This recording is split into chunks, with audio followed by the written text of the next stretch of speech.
Droits citoyens, c'est de l'information libre et citoyenne.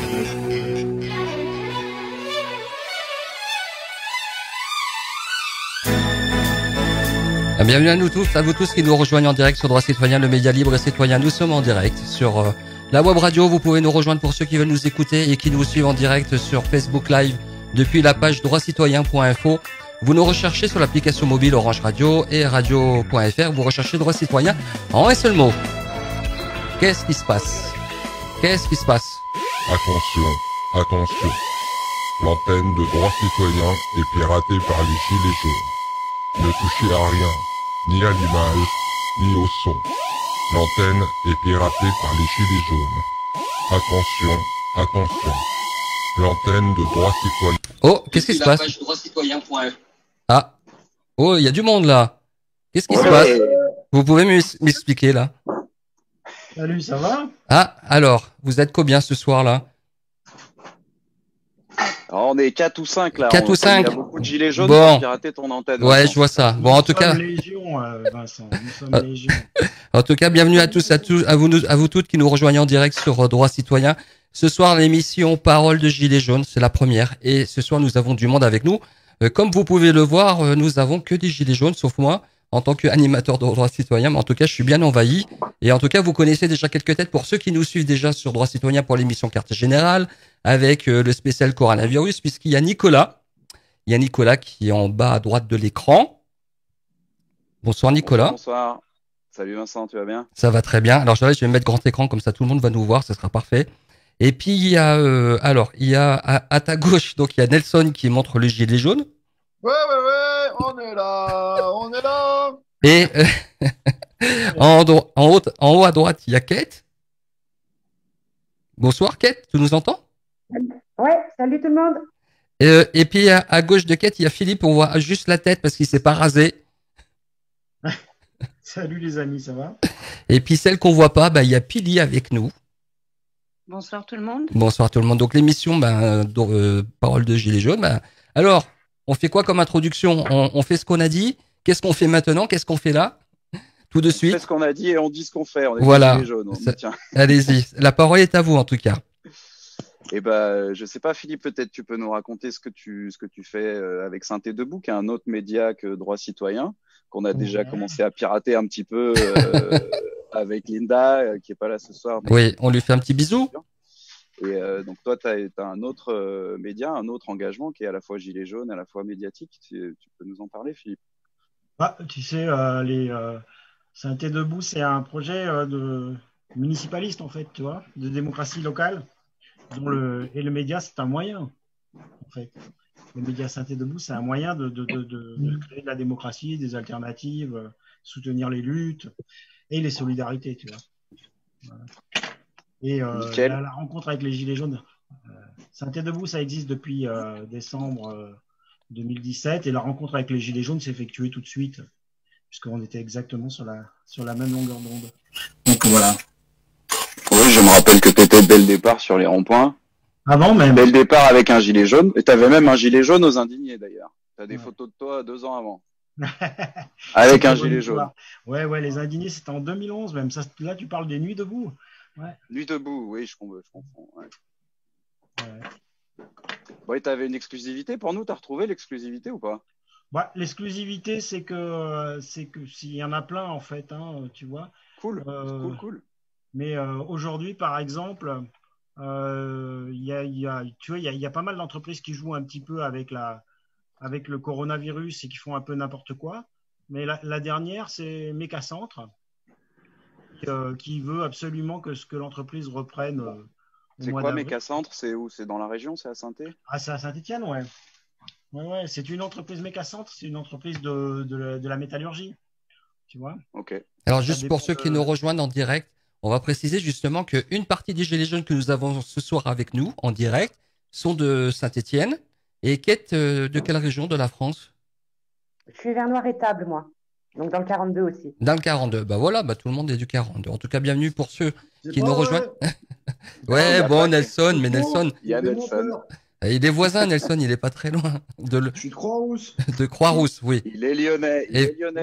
Non, de Croix-Rousse. voir, là. Je me suis fait avoir la dernière On a fois, donc fusillé c'est des bon. gens pour ça, hein. On a Ah ouais, fusillé c'est des gens grave. pour ça pendant la guerre, hein. Alors donc ce soir, donc la première émission Parole du Gilet jaune, c'était important de mettre en place cette émission, notamment dans la continuité de ce qui a été fait pendant la dernière année et jusqu'au mois de février, puisqu'il y a eu il y a eu quand même des actes il y a pas longtemps. Pendant le confinement, on l'oublie aussi, hein, puisqu'il y a des choses qui sont faites, notamment au balcon, il faut pas oublier.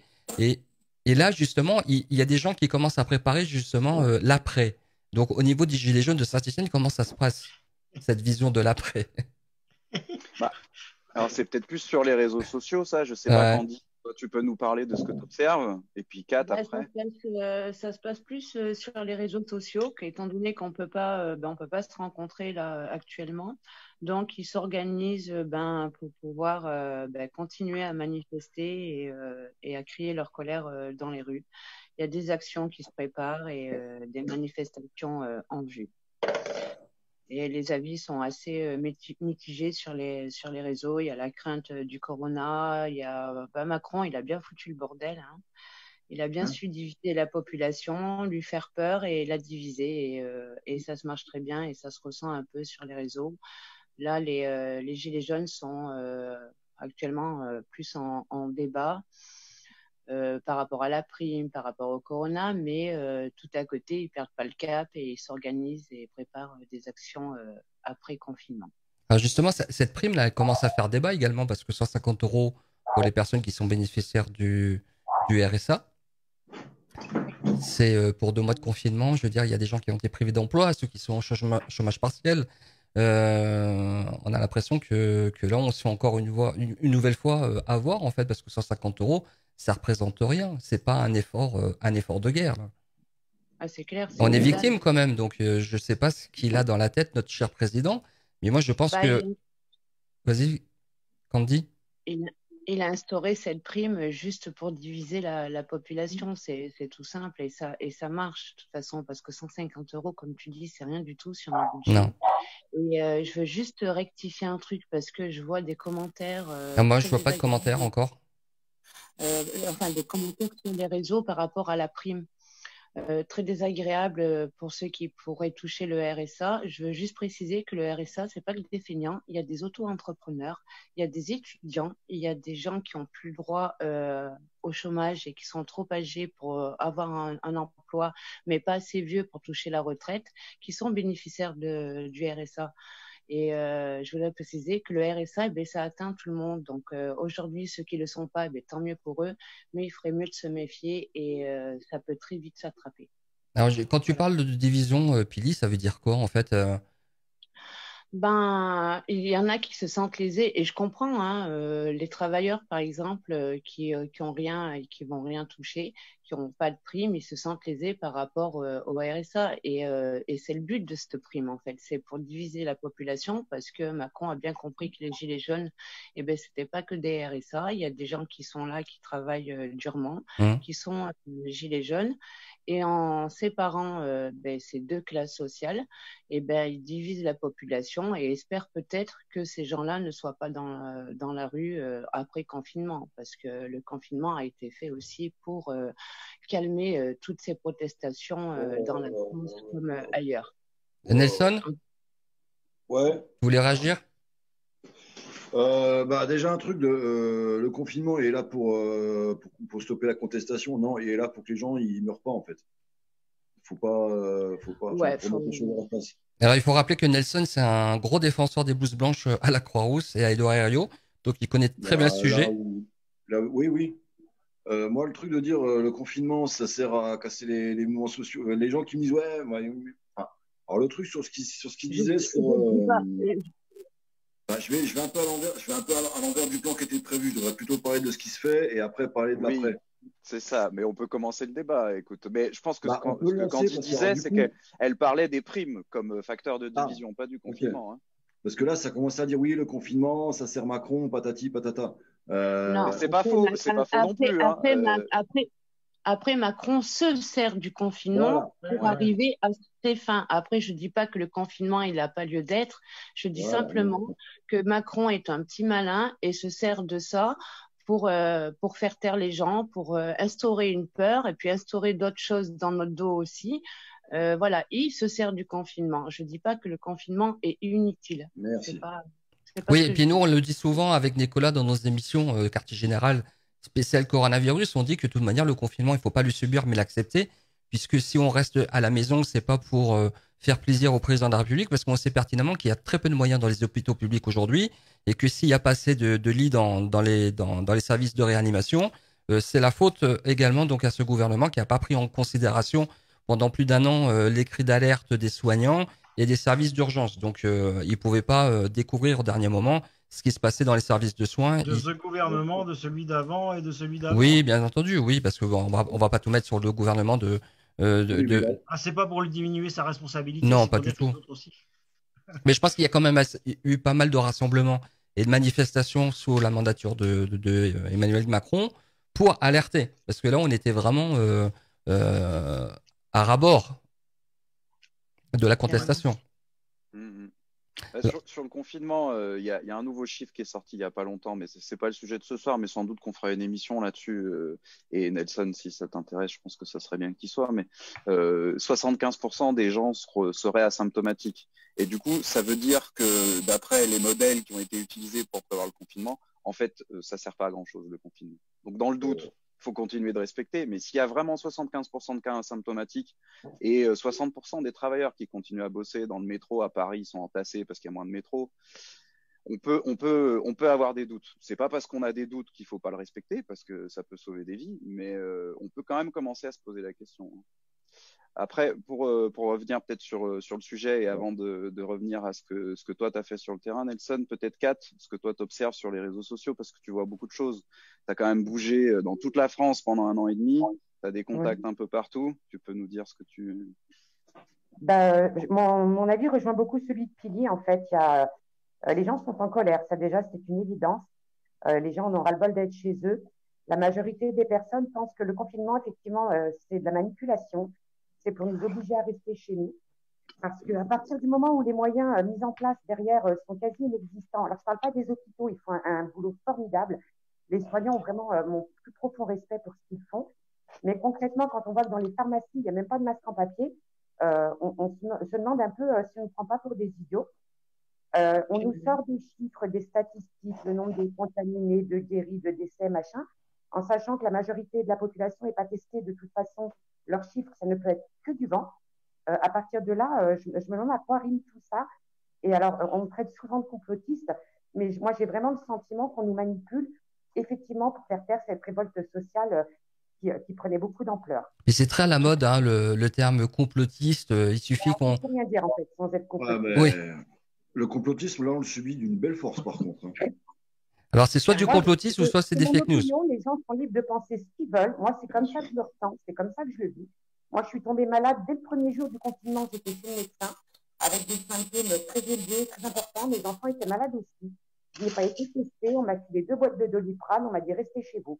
Quand mes poumons ont commencé à aller mal, on m'a dit appelez le SAMU. J'ai appelé le SAMU.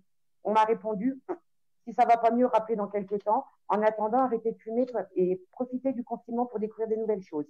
À partir de là, je me demande vraiment si on ne prend pas que pour des abrutis, clairement.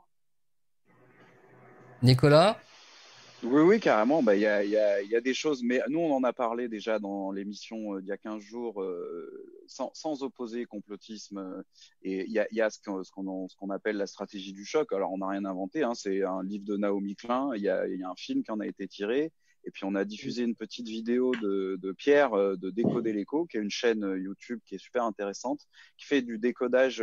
Moi, il m'a dit, je sais pas si je peux en parler, mais j'en parle quand même, qui préparait quelque chose sur les statistiques, justement, pour nous aider à comprendre les statistiques. Et donc, on a fait déjà une première émission sur ce sujet-là, la stratégie du choc, qui est, franchement, hein, c'est ce qu'il y a dans les thèses qu'on appelle complotistes, sauf que c'est dit par une journaliste, étayé par des faits, et donc du coup, c'est pas complotiste, c'est la réalité, quoi. C'est juste, voilà. Et il a fait une deuxième vidéo là cette semaine sur la stratégie du choc et le coronavirus qu'on va passer samedi. Vincent, on en a parlé, il faudra qu'on cale ça pour l'émission à venir. Est-ce qu'on aura la possibilité de voir aussi, d'avoir Pierre en direct? Voilà, et avec Zoom, peut-être qu'on pourra voir son image, ça sera génial. Tout à fait. Donc, on va en reparler de ce sujet-là. Mais c'est important de comprendre que, enfin, moi, il me semble que le complotisme, c'est une façon de comprendre ce qui se passe réellement. J'ai lu un bouquin ce week-end, j'ai eu le temps de lire un bouquin sur le néolibéralisme. Le néolibéralisme, en long, c'est un bouquin de 300 pages, c'est dit de façon compliquée, mais grosso merdo, c'est une théorie évolutionniste qui pense qu'il faut organiser la sélection des plus aptes. Alors, il y a un siècle, ça passait par des choses très biologiques et vraiment crasseuses au premier degré. Maintenant, ça passe par organiser la compétition. On met tout le monde sur une supposée ligne de départ et puis survivent les plus aptes et les autres, ils ont qu'à crever. Alors, on met un petit peu des trucs sociaux, etc. pour faire joli. Mais quand dans une thèse complotiste, on transfère ça de façon simpliste par ils veulent tous nous tuer, ouais, c'est complotiste, mais en même temps, dans les faits, c'est pas faux, ça correspond à ça. Il y a des gens qui meurent, 15 000 par an à cause du chômage, des centaines de milliers de cancers. Enfin, il n'y a pas besoin de dire les chiffres. Enfin, vous les connaissez tous aussi bien que moi. Donc voilà, ce qu'on appelle complotisme, des fois, c'est une simplification qui correspond bien souvent à quelque chose de réel. Non, Nelson. Vas-y, Nelson. Le complotisme, il y a une définition bien propre, bien précise du truc. Et comme tout le temps, faut se référer au dictionnaire. Le complotisme, c'est un phénomène social, ça s'explique, ça se démontre, et par définition, c'est pas la vérité, quoi. Ah oui, mais la vérité, c'est quelque chose de compliqué à objectiver, ça, c'est une construction sociale, la vérité. Alors là, on va partir dans un débat philo. Tu ne veux pas nous dire plutôt ce que tu fais sur Lyon, Nelson? Oui, l'action que tu as mis en place. Ça, c'est un truc aussi. Pourquoi j'ai pas mis mon image? Parce que je suis contre la personnalisation des luttes. C'est un truc parce que quand on dit c'est pas. J'ai participé à des choses, j'ai pris des initiatives, mais ça reste toujours un collectif qui fait le boulot. Évidemment. Bref, alors, en fait, on a fait. Nous, on n'a pas arrêté, on n'attend pas que les choses peut-être elles arrivent plus tard. On a fait avec les moyens du bord, avec spontanéité, avec tout ce qu'on avait sous la main, on a tenu à faire tous les actes, à continuer à faire. Là, on a fait tous les actes des Gilets jaunes jusqu'à maintenant. De 72, de 113, 114, 75, à chaque fois, on a fait quelque chose. Dès que le confinement est tombé, le premier truc qui a été fait, c'est d'aller faire une banderole justement. Le premier week-end, c'était de faire une banderole devant l'hôpital de Croix-Rousse pour soutenir les soignants en poste, les soignants, les ambulanciers, tous ceux qui font tourner l'appareil sanitaire. Sur l'hôpital de Croix-Rousse, l'acte d'après, on a fait la même chose, mais sur tous les hôpitaux de Lyon. C'est-à-dire, on a fait Vinatier, HFME, du coup cardio mère enfant, Lyon Sud, Croix-Rouge. Il y a eu des manifs en Vinatier, t'as vu ça ou pas? Oui. Vidéos, ouais. Je vais y venir. Okay. Du coup là, on a commencé par faire des banderoles. On a fait le premier acte, on a fait tous les hôpitaux pour l'acte d'après. Très bien reçu par les soignants qui étaient contents et tout, bien sûr. Et après, on a commencé à organiser des trucs un peu plus, un peu plus concrets que de la représentation graphique. Du coup, pour l'acte 74, on a fait à manger pour les urgences de Croix-Rousse. Attendez, je me trompe pas parce que j'en en a tellement fait. Oui, parce qu'il faut pour remettre les choses dans leur contexte, il y a les services des urgences de Édouard Herriot qui devaient fermer, c'est ça? Pour revenir avant le confinement et pour lequel vous êtes intervenu déjà. Oui, alors non, ça a rien à voir avec le contexte, mais oui, effectivement. Alors il y a l'acte, je ne sais plus combien, 69 ou 60, je ne sais plus. Oui, c'était 68 ou 67. Ouais. Il y avait un projet de fermer les urgences traumatologiques. Du coup, il y a eu plusieurs choses qui ont été faites, dont un RIC. Un référendum d'initiative ou un référendum d'initiative devant les urgences, où on demandait à la population et aux usagers en fait, et aux travailleurs de s'exprimer sur le sujet. Ça a été très clair. Il y a eu 174 votes contre, un vote pour et 4 abstentions. Et ça fait partie des choses qui ont contribué à ce que les urgences ne ferment pas, les urgences traumatologiques ne ferment pas. Et aujourd'hui, on en a reparlé avec des patients, avec des soignants. Ils ont dit, bah, putain, heureusement qu'elles n'ont pas fermé parce qu'on aurait vraiment été dans la merde ce coup-là. Oui, et c'est pas Ouais. faux. Ouais. Bah, bref, du coup, je me perds. Du coup, après les banderoles, on a commencé à faire à manger pour les soignants. Que je me rappelle dans l'ordre, parce que là, je suis un peu fatigué. En gros, on a fait à manger pour les urgences de Croix-Rousse. Donc ça, c'était samedi, enfin la semaine dernière, Ça, c'était il y a 3 semaines. il y a 3 semaines. Ça, c'était il y a 3 semaines. Non, il y a 2 semaines. La semaine dernière, attends, ouais, c'est ça. La première fois qu'on l'a fait, c'est pour les urgences de Croix-Rousse. Après, on a pris un peu d'ampleur. Ça commence à vraiment bien s'organiser. On a fait à manger pour merde, comment ça s'appelle ceux qui s'occupent des voies respiratoires, la pneumologie. On a fait à manger pour la pneumologie du service Croix-Rousse, qui est en Covid-19 pour l'instant. Et on a fait à manger pour la réanimation de l'hôpital Édouard Herriot. Voilà. Et ce week-end, on va faire à manger pour encore la pneumologie de Croix-Rousse, pour les blocs opératoires de l'hôpital Édouard Herriot et pour la dialyse, le service de dialyse. D'accord. Alors, vos initiatives en tant que Gilets jaunes de Lyon, comment elles sont perçues par la direction des hôpitaux là-bas? Ça, on ne sait pas. Hein? Bon, on ne sait pas, on n'a pas eu de retour. Enfin, D'accord. Ils n'ont pas exprimé un avis sur le sujet. Bon, ok. Après, on ne leur demande pas, hein, donc c'est vite vu aussi. Hein. Enfin, je veux dire, les choses, on les fait, on prend contact. Nous, on a des relais à l'intérieur de l'hôpital et on leur demande quel service on prend en premier. Celui-là. Ils nous donnent les contacts, on appelle le cadre ou les infirmières, on demande leur avis, est-ce que oui, ils acceptent le truc, est-ce qu'il y a des intolérances, est-ce qu'il y a des allergies alimentaires, et puis après, on fait ce qu'il y a à faire. Enfin, la direction, partant du principe que la hiérarchie, c'est comme les étagères, plus c'est haut, moins ça sert. J'adore. Non, mais la vérité, c'est ça. Eh ben oui. Ouais, elle est pas mal en tout cas, je vais la garder celle-là. Bah ouais. Pour servir Du coup, à ceux qui de droit. voilà. Du coup, Bon, on voit directement. et je regarde les étagères de derrière Nicolas. Ah, j'en ai un paquet des étagères. Un peu, on voit je m'en ça. sers. Et voilà. Du coup, alors du coup, ça nous amène. Ça, c'est dans la partie dans les trucs qu'on fait. Il y a aussi des trucs un peu plus spontanés. On va y venir justement parce que du coup, il y a un plan de réduction de 10 millions sur 5 ans sur l'hôpital du Vinatier. Ils ont profité, la direction a profité du Covid-19 pour fermer un service sous des faux prétextes. Alors, ils ont essayé de fermer un service. C'est au Vinatier, donc c'était 27 lits, c'est ça? C'est ça. Alors, ils ont essayé de fermer un premier service. Les médecins qui s'en occupaient, les professeurs, l'encadrement a refusé, étaient complètement réfractaires. Du coup, ils ont changé, ils en ont pris un autre. Alors Nelson, juste pour préciser, pour ceux qui nous regardent et qui ne sont pas de la région Auvergne-Rhône-Alpes, Vignatier, c'est un hôpital. C'est l'hôpital psychiatrique. Voilà, à Lyon. Voilà, c'est ça. C'est l'hôpital. C'est le principal. C'est un des deuxièmes de France. C'est le deuxième de France, je crois. Ouais, c'est ça. Et il gère plein de services il gère plein de services à l'extérieur, des CMP, des machins, des trucs. Mais ça les gêne pas justement que dans notre société d'aujourd'hui, il y a de plus en plus de personnes qui sont atteintes de pathologies psychiatriques et de l'autre côté, on va fermer des lits.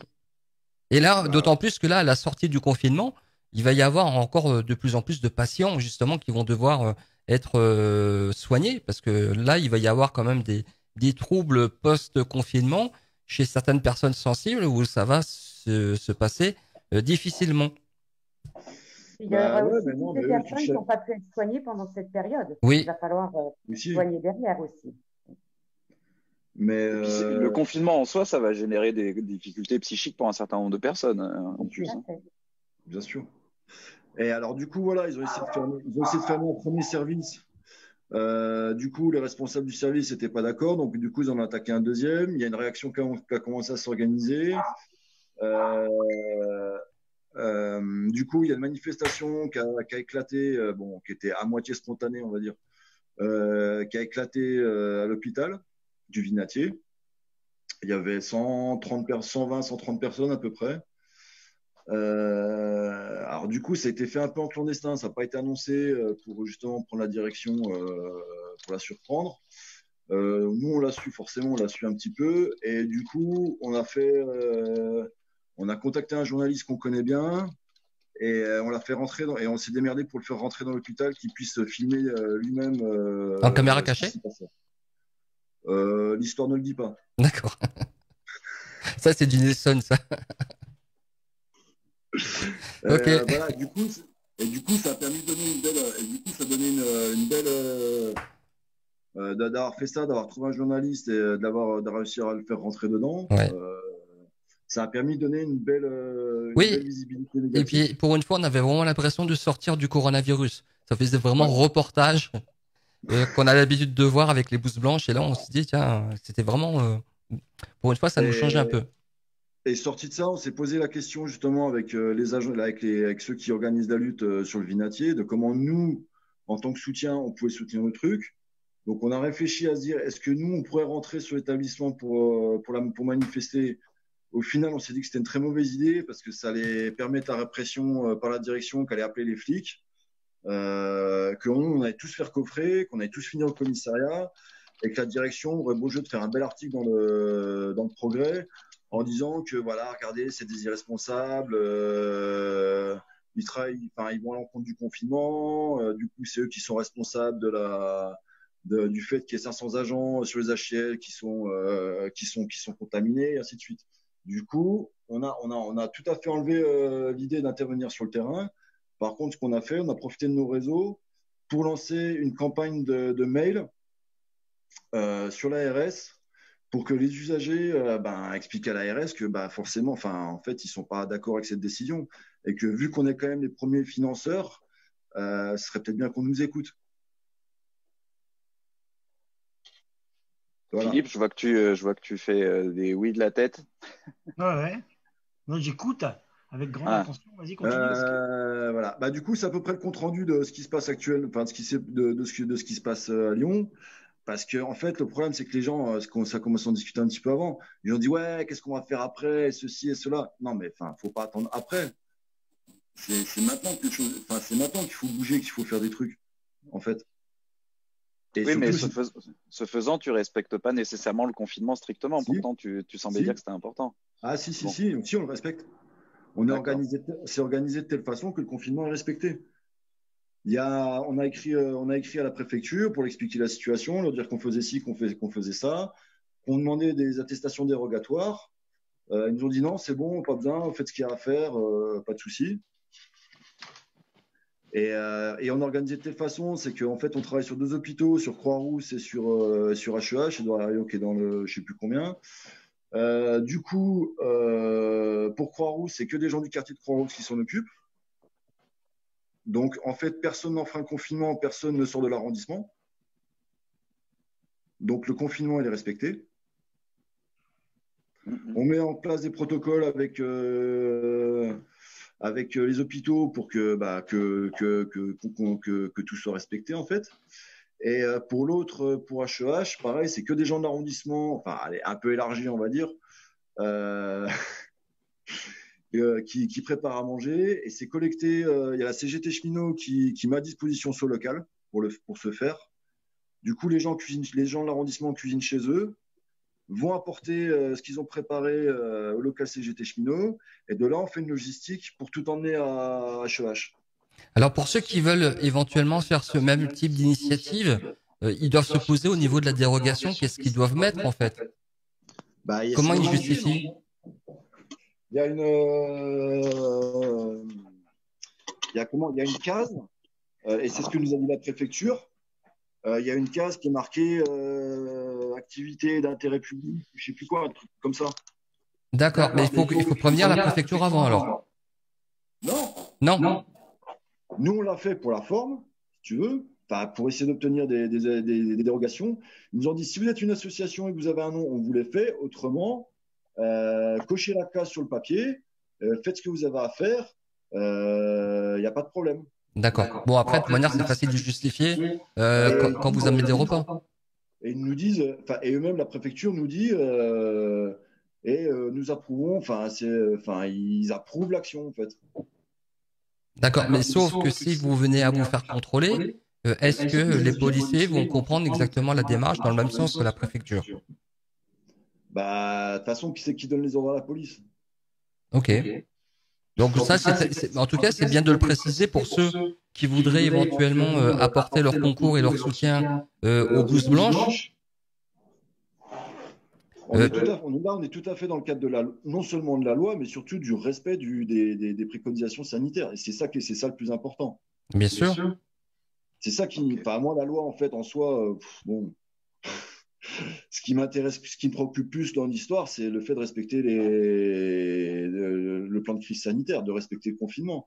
On ne contamine pas les gens, quoi. Sachant que la majorité des gens qui s'investissent sur la convergence gilet jaune blouse blanche, c'est des gens qui sont plus ou moins à la retraite. Ouais. Alors justement, je voulais faire une parenthèse par rapport aux amendes qui ont été remis à certains. Oui, vas-y. Je voulais finir là-dessus. Et en plus, même si on tombait sur un flic qui n'était pas compréhensif, qui voulait absolument le mettre le 135 € ou le 200, le tribunal administratif, ils vont pas être d'accord avec ça, c'est certain, quoi. Donc voilà. Donc il faut toujours rappeler qu'il y a toujours possibilité de contester un PV. Bien sûr. Ouais. Et sur Saint-Étienne, tu as un collectif au niveau des psys. Oui, quelques années, la psychose. Ouais. C'est bien que les gens ils contactent la psychose, Isabelle Bouligo et tout ça, ils ont un beau réseau, quoi. Oui, mais ils ont un compte Twitter qui s'appelle la psychose, c'est facile à les trouver. Ils ont la même page Facebook et ils sont très actifs, ces gens-là. Ils sont très actifs, ils sont super et ils ont une vidéo qui leur a été faite avec Didier Super qui est quand même pas mal du tout. Didier Super? Ouais, Didier Super a fait une vidéo pour eux. D'accord.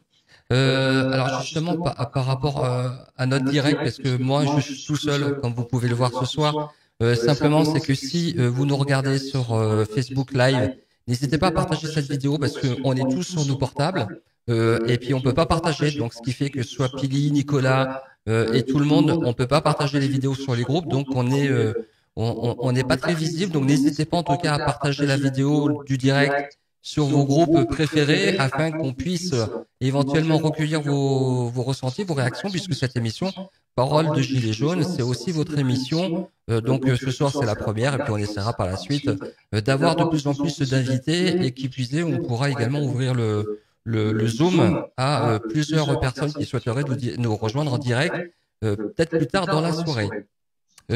Pili, oui, pardon, Kate. Continuer sur les messages, moi qui arrive sur un autre appareil. Oui. Les gens voudraient voir le live et le trouvent nulle part. Où est-ce qu'ils peuvent le trouver? Droitcitoyen.info niveau Facebook, la page officielle. Ouais. Parce que ce qu'il faut préciser, c'est que nous, on a tellement partagé, c'est-à-dire on peut toujours partager la vidéo. On peut plus faire de séance. Faire les lives, en fait.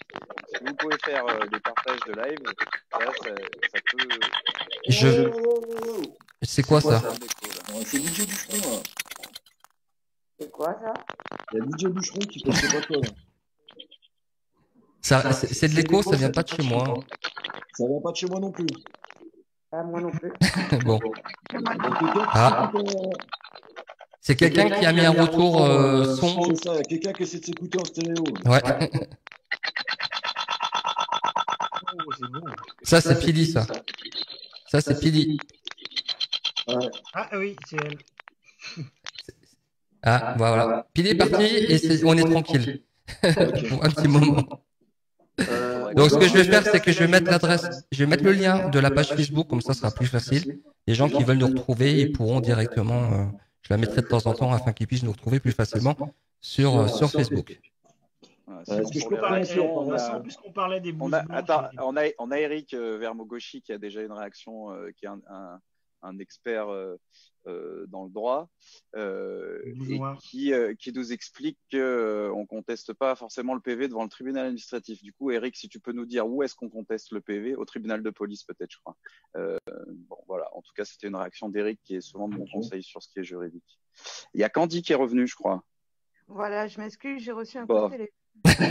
Ah bah ouais, ça fout le bordel. Bon, du coup, Candy, qu'est-ce que ça t'inspire, toutes ces actions? Est-ce qu'on referait pas un tour? Parce qu'on a beaucoup parlé de Lyon et à Saint-Étienne, on est un peu jaloux, là. Qu'est-ce qui se passe par chez toi? Tu peux nous refaire une passe en fonction de... Dis-nous. à Saint-Étienne, actuellement, bon, il y a des maraudes qui se font par des petites associations comme la Soupe pour tous et des maraudes par des gilets jaunes qui prennent l'initiative tout seuls en fait de le faire. Ouais, j'ai vu Rani, il fait beaucoup de vidéos là-dessus. Exactement, voilà, c'est de ces gens-là qui se font pas non plus connaître spécialement et qui font des actions indépendantes. Des banderoles ont été posées sur la plaine. Moi, j'habite sur la plaine, donc pas mal de banderoles ont été posées toujours à l'appel à la manif pour les Gilets jaunes et crier notre colère. Sur les réseaux, donc il se passe aussi que Macron, tellement qu'il a énervé les gens, il y a des gilets jaunes qui avaient arrêté, qui sont revenus, et il y a des gens qui n'étaient pas gilets jaunes, qui sont devenus gilets jaunes avec tous ces petits coups de crasse que notre cher président font à la population.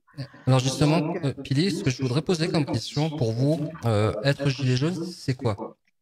Fondamentalement. Attends, peut-être Candy finir sur son résumé de la situation. Hein. Et donc du coup, donc beaucoup de gens reviennent, beaucoup de gens sont devenus gilets jaunes aussi, et voilà quoi. Donc s'il voulait nous faire taire, je pense qu'il a loupé son coup. Et les gens se réveillent petit à petit. C'est pour ceux qui étaient. Et toi, il me semble que tu as fait une vidéo aussi. Bon, on peut la mettre. Si tu l'as sous le coude, ouais. Ouais, je l'ai. Vous aurez par contre, vous aurez que le son, pas l'image. Bon, mais peut-être on fait. Comme vous voulez. Pour des autres Kat avant, si toi tu as des choses à dire sur peut-être la question que Vincent a posée. Ouais. Des jaunes, en dehors de ce que tu vois sur les réseaux sociaux et puis près de chez toi. Alors, près de chez moi, je suis en race campagne, hein, donc moi, il n'y a pas grand-chose près de chez moi. Ouais. Après, moi, au niveau des réseaux sociaux, j'ai un regard un peu plus national, en fait, comme je circule. Ouais, c'est intéressant, ça. Partout. Dans la grande majorité, les gens, effectivement, sont très en colère. Ceux qui voulaient arrêter les manifestations sont totalement décidés à y retourner et au plus vite. Les gens, dans la grande majorité, ont le sentiment de se faire manipuler, que le gouvernement ne respecte absolument pas les individus, ne prennent absolument aucune mesure efficace. Il y a beaucoup de gens qui ont très peur aussi. Je pense que la phase du mouvement va changer après le déconfinement, que les gens, ceux qui vont y retourner sont encore plus en colère qu'ils ne l'étaient avant, parce qu'ils ont le sentiment, dans la grande majorité, qu'on leur vole leur mouvement, leur révolte, et que cette période de confinement vise aussi à les faire taire, en fait. Et les gens sont vraiment très fâchés. Clairement. Voilà. Et il y a, comme je dit tout à l'heure, ces histoires de primes pour les minima sociaux. Il y a beaucoup de petites choses là qui commencent à circuler qui font que les gens les plus pauvres se retrouvent en but à beaucoup de reproches. Et les gens oublient qu'en fait, le gros du souci vient plus haut. Et souvent je lis ouais, c'est pas normal de donner 150 € à quelqu'un au RSA parce que de toute façon, il n'avait pas de charge professionnelle avant, donc il n'a rien perdu. Les choses ne sont pas aussi simples et c'est les petits qui se battent entre eux et ils oublient qu'il faut regarder ce qui se passe tout en haut et que la vraie lutte, elle est tout en haut, quoi. Ouais, mais ça, c'est un travail sur les réseaux sociaux que Candy, que toi, tu fais. C'est-à-dire, quand même, pendant le confinement, il y a des choses qui se passent dans les repas qui sont distribués, les actions qui sont faites dans la rue, mais c'est plus difficile. Par contre, sur les réseaux sociaux, il y a beaucoup de… J'irai pas jusqu'à dire de la pédagogie, parce que ça, c'est vraiment les termes macroniens et néolibéraux. C'est du social, en fait. Rappeler aux gens pourquoi ils étaient dehors au départ, leur ouvrir un petit peu les yeux et le cœur sur ce qui se passe réellement, leur rappeler que… c'est pas parce qu'on met une noisette de beurre dans l'assiette de quelqu'un qu'on la retire de la nôtre. Et que la tablette de beurre, c'est pas le voisin qui l'a, c'est le gouvernement. Et que c'est vraiment là qu'il faut se plaindre. Il ne faut pas s'entretuer, s'arracher les yeux entre nous. Le vrai problème, il est ailleurs. Donc, il y a beaucoup de relationnel, de liens sociaux à créer. Moi, j'y passe énormément de temps. Et je sais. Ça fonctionne. Par contre, ça fonctionne, c'est déjà ça. Ouais, c'est la question que j'allais te poser. Ouais. Tu as le sentiment que ça marche et que c'est utile quand même. Oui, mais la communication. Cette période de latence là, dans les manifestations, etc., elle a au moins cette utilité-là. On peut reprendre le temps de discuter entre nous sans être débordé par les manifs, l'organisation, la semaine, toutes ces choses-là. Donc, il y aura au moins cette utilité-là, pardon. Mais ça fonctionne, ouais. Bon, on envoie la vidéo de Candy ? Allez. Je vais essayer de l'envoyer. Alors, c'est nouveau pour nous, hein, Zoom. Donc, un peu d'indulgence, s'il vous plaît. Je vais retrouver la vidéo et elle est ici. En tout cas, vous n'aurez pas l'image, mais vous aurez le son. Surchauffe, les gens se détestent, la guerre des égaux, 21e siècle, cynisme et mépris, non-respect de la terre, folie plein les tripes, frontières, barricades, émeutes et matraques, cris et bains de sang, bombes qui éclatent, politique de la peur, science immorale, insurrection d'un peuple, marché des armes, nouvel ordre mondial, fusion de terreur, l'homme, l'animal, le plus prédateur, le système plus la mort, assassin de la vie, a tué la mémoire pour mieux tuer l'avenir, des disquettes plein la tête, l'essence nous trompe, le troisième œil ouvert car le cerveau nous ment, l'être humain s'est perdu, a oublié sa force, a oublié la lune, le soleil et l'atome, inversion d'épaule vers la haine se dirige, a perdu la raison pour une excuse qui divise, l'égoïsme en devise, époque misérable, haine collective contre rage viscérale, une lueur dans le cœur, une larme dans l'œil, une prière dans la tête, une vieille douleur, une vive rancœur, là où meurt le pardon, où même la foi prend peur, allez viens nous partons des lois faites pour le peuple. Alors moi, je retiens deux choses dans cette vidéo. Pour un meilleur avenir et l'autre, en gros, les gens ne l'oublient souvent, mais l'État, c'est nous. L'État, c'est nous, on va le savoir quand il va falloir payer l'addition. Hein. Oui. Ouais, c'est déjà commencé, ça. Ouais. Ils vont nous rappeler que c'est nous. Bientôt. Alors justement, là, ils préconisent, en fait, pour les gens qui travaillent, de travailler plus longtemps. Est-ce que ça, c'est une bonne chose de mettre de faire en sorte que les salariés contribuent à cet effort de guerre, alors que nous, on n'a rien demandé en tant que salariés? J'ai envie de dire que la réponse est non. je te repasse la parole après, Philippe, mais très rapidement, moi j'ai eu l'expérience de Zoom cet après-midi dans ma boîte là. Et d'abord, c'est dramatique de voir à quel point, bon, alors moi je fais partie de salariés privilégiés, je suis cadre, je travaille dans l'informatique, on est bien payé, mais ces gens-là, pour une bonne part, ceux de ma boîte en tout cas, eh ben, il y en a un, il devait donner 3 jours et il a donné 5 jours à la boîte et il était content et il avait l'impression de participer de l'effort de solidarité, je sais pas quoi. Et ensuite, on nous a présenté dans un très beau Zoom avec des jolis slides le fait qu'on allait perdre des sous, mais qu'on n'en perdrait pas trop parce que l'État, il était sympa, il nous virait toutes les cotisations sociales, sans jamais dire que les cotisations sociales, c'est ce qui paye pour l'hôpital public, c'est ce qui paye pour nos retraites, c'est ce qui paye pour la Sécu en fait. Et on voit déjà ça sur la communication gouvernementale, 41 milliards de trous dans la Sécu, et la cible suivante, après les retraites, ça va être de s'attaquer à la Sécu en fait. Et donc ça, c'est dramatique, il faut pas qu'on cède là-dessus, c'est sûr. Hein. Alors justement, il faut rappeler, la Sécu, c'est quoi? Ah bah alors tiens, ça va être l'occasion de passer la parole à Philippe et la patate chaude aussi. Ouais, la Sécu, c'est quoi, Philippe? Je crois que la Sécu, il y a 4 branches, tu vois. Parce qu'on parle du CNR et tout ça, mais les gens, ils savent pas trop en fait. Ouais. Je crois qu'il y a 4 branches à la Sécu, mais j'ai pas révisé mon cours là, tu vois. 4 branches, la vieillesse, la maladie. Chômage. Quoi? Chômage? Ah bah non, justement non. Justement, celui-là, ils l'ont pas rentré là-dedans. C'est une autre caisse. Il y a pas de la CGT, ça. Pardon? 4, ouais. Le handicap?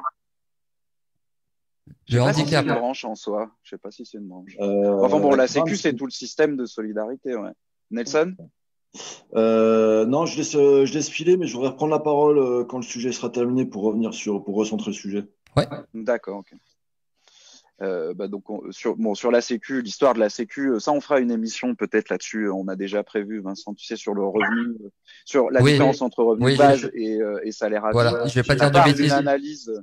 Ça part d'une analyse de la Sécu qui est faite par Bernard Friot et dont il en fait l'histoire. En gros, la Sécu, qu'est-ce que c'est? En 46, c'est l'équivalent du budget de l'État. La Sécu, c'est pas l'État en fait. Et c'est 300 milliards à peu près. À certains moments, c'était supérieur au budget de l'État et qui était géré entre 46 et 66 par les salariés. Après, il y a eu des réformes par De Gaulle, etc. Et on s'est fait un peu baiser, pour le dire vulgairement. Avant, les patrons étaient représentés à hauteur du pourcentage qu'ils représentaient, c'est-à-dire même pas 1% de patrons. Donc, c'était les salariés qui géraient. Et puis après, ils nous ont inventé les syndicats de patrons. Bon, on sait pas d'où ça sort, mais du coup, c'était moitié patron, moitié salarié. Donc là, on s'est vraiment fait rouler à cette époque-là. Mais pendant 20 ans, de 46 à 66, c'était l'équivalent du budget de l'État géré par les salariés. C'est ça, la Sécu, en fait. Ah ouais. C'est la solidarité nationale hors État. Voilà, et puis ils n'ont pas inclus le chômage là-dedans, c'est une caisse à part. Non. Géré par Mais ça, Géré par l'UNEDIC. l'UNEDIC. Donc l'UNEDIC qui rassemble à la fois les patronats et les syndicats de travail. Ouais. Mais alors, en ce qui concerne ce qui se passe avec le MEDEF à l'heure actuelle, quoi, on a vraiment l'impression que c'est lui qui pilote. Hein. Tu as vraiment il y a 10 millions de personnes en chômage partiel là. C'est énorme, quoi. Hein. Il y a sans doute des recours au chômage partiel qui sont abusifs. Oui, bien entendu. Mais après, il y a quand même pas mal de commerçants qui vont être touchés de plein fouet de la crise, notamment le service, tout ce qui est le secteur hôtelier. Il n'empêche que, par exemple, si tu regardes précisément sur Saint-Étienne, des abus, t'en as pas mal, quoi, quand même. Aujourd'hui, il est sorti un truc sur Mécacentre, comme quoi ils veulent faire rentrer les employés à tout prix dans l'entreprise alors qu'il n'y a pas les conditions de sécurité. Il y a eu une autre affaire avec Elior où c'est pareil, il n'y avait pas de conditions de sécurité, les employés ont demandé le retrait. Il y a une autre entreprise qui s'appelle Codev. Tu vois, je fais du name and shame là.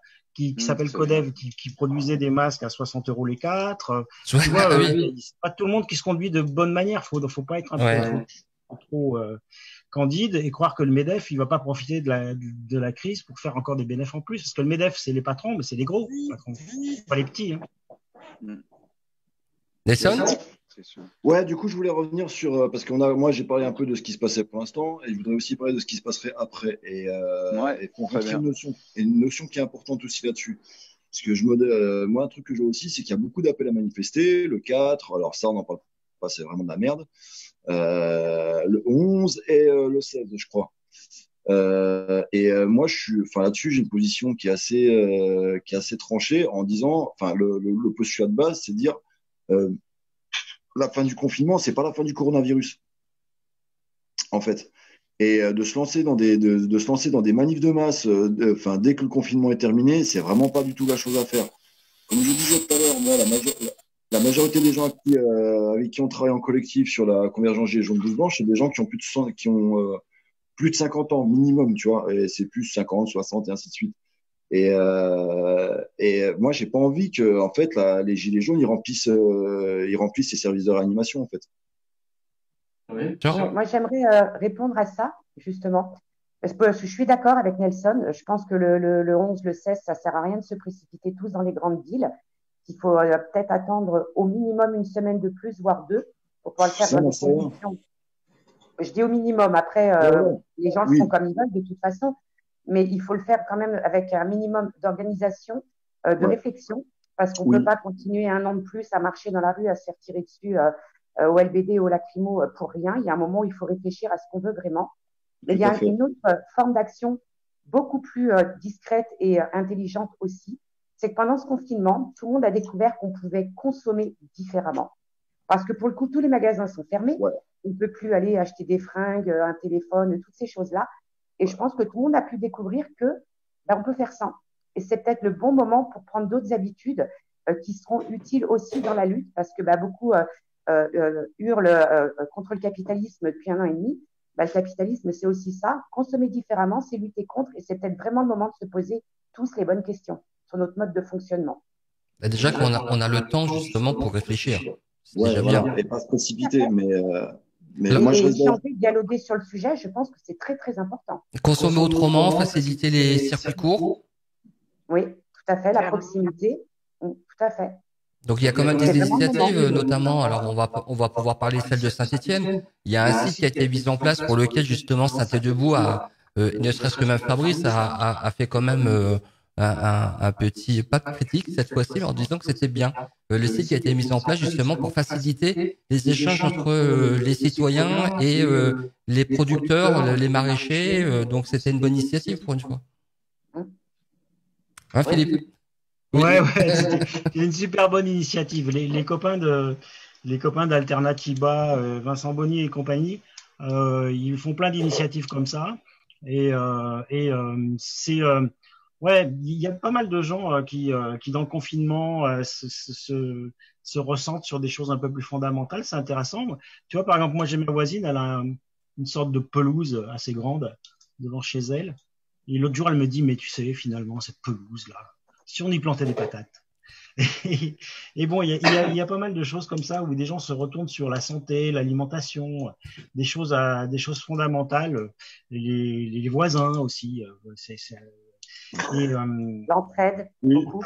et l'entraide, ouais. Et là, on en revient à des choses qui sont pas toutes nouvelles, mais c'est vraiment à contre-courant de la société actuelle. Mais mais c'est ce qu'il faut faire, quoi, vraiment, hein, je pense. Ouais. Donc c'est super intéressant et faut se brancher avec Alternativa. Ils sont en train de sortir un projet de coopérative intégrale comme celle qui se fait à Barcelone. Et ça risque d'être vraiment très très intéressant.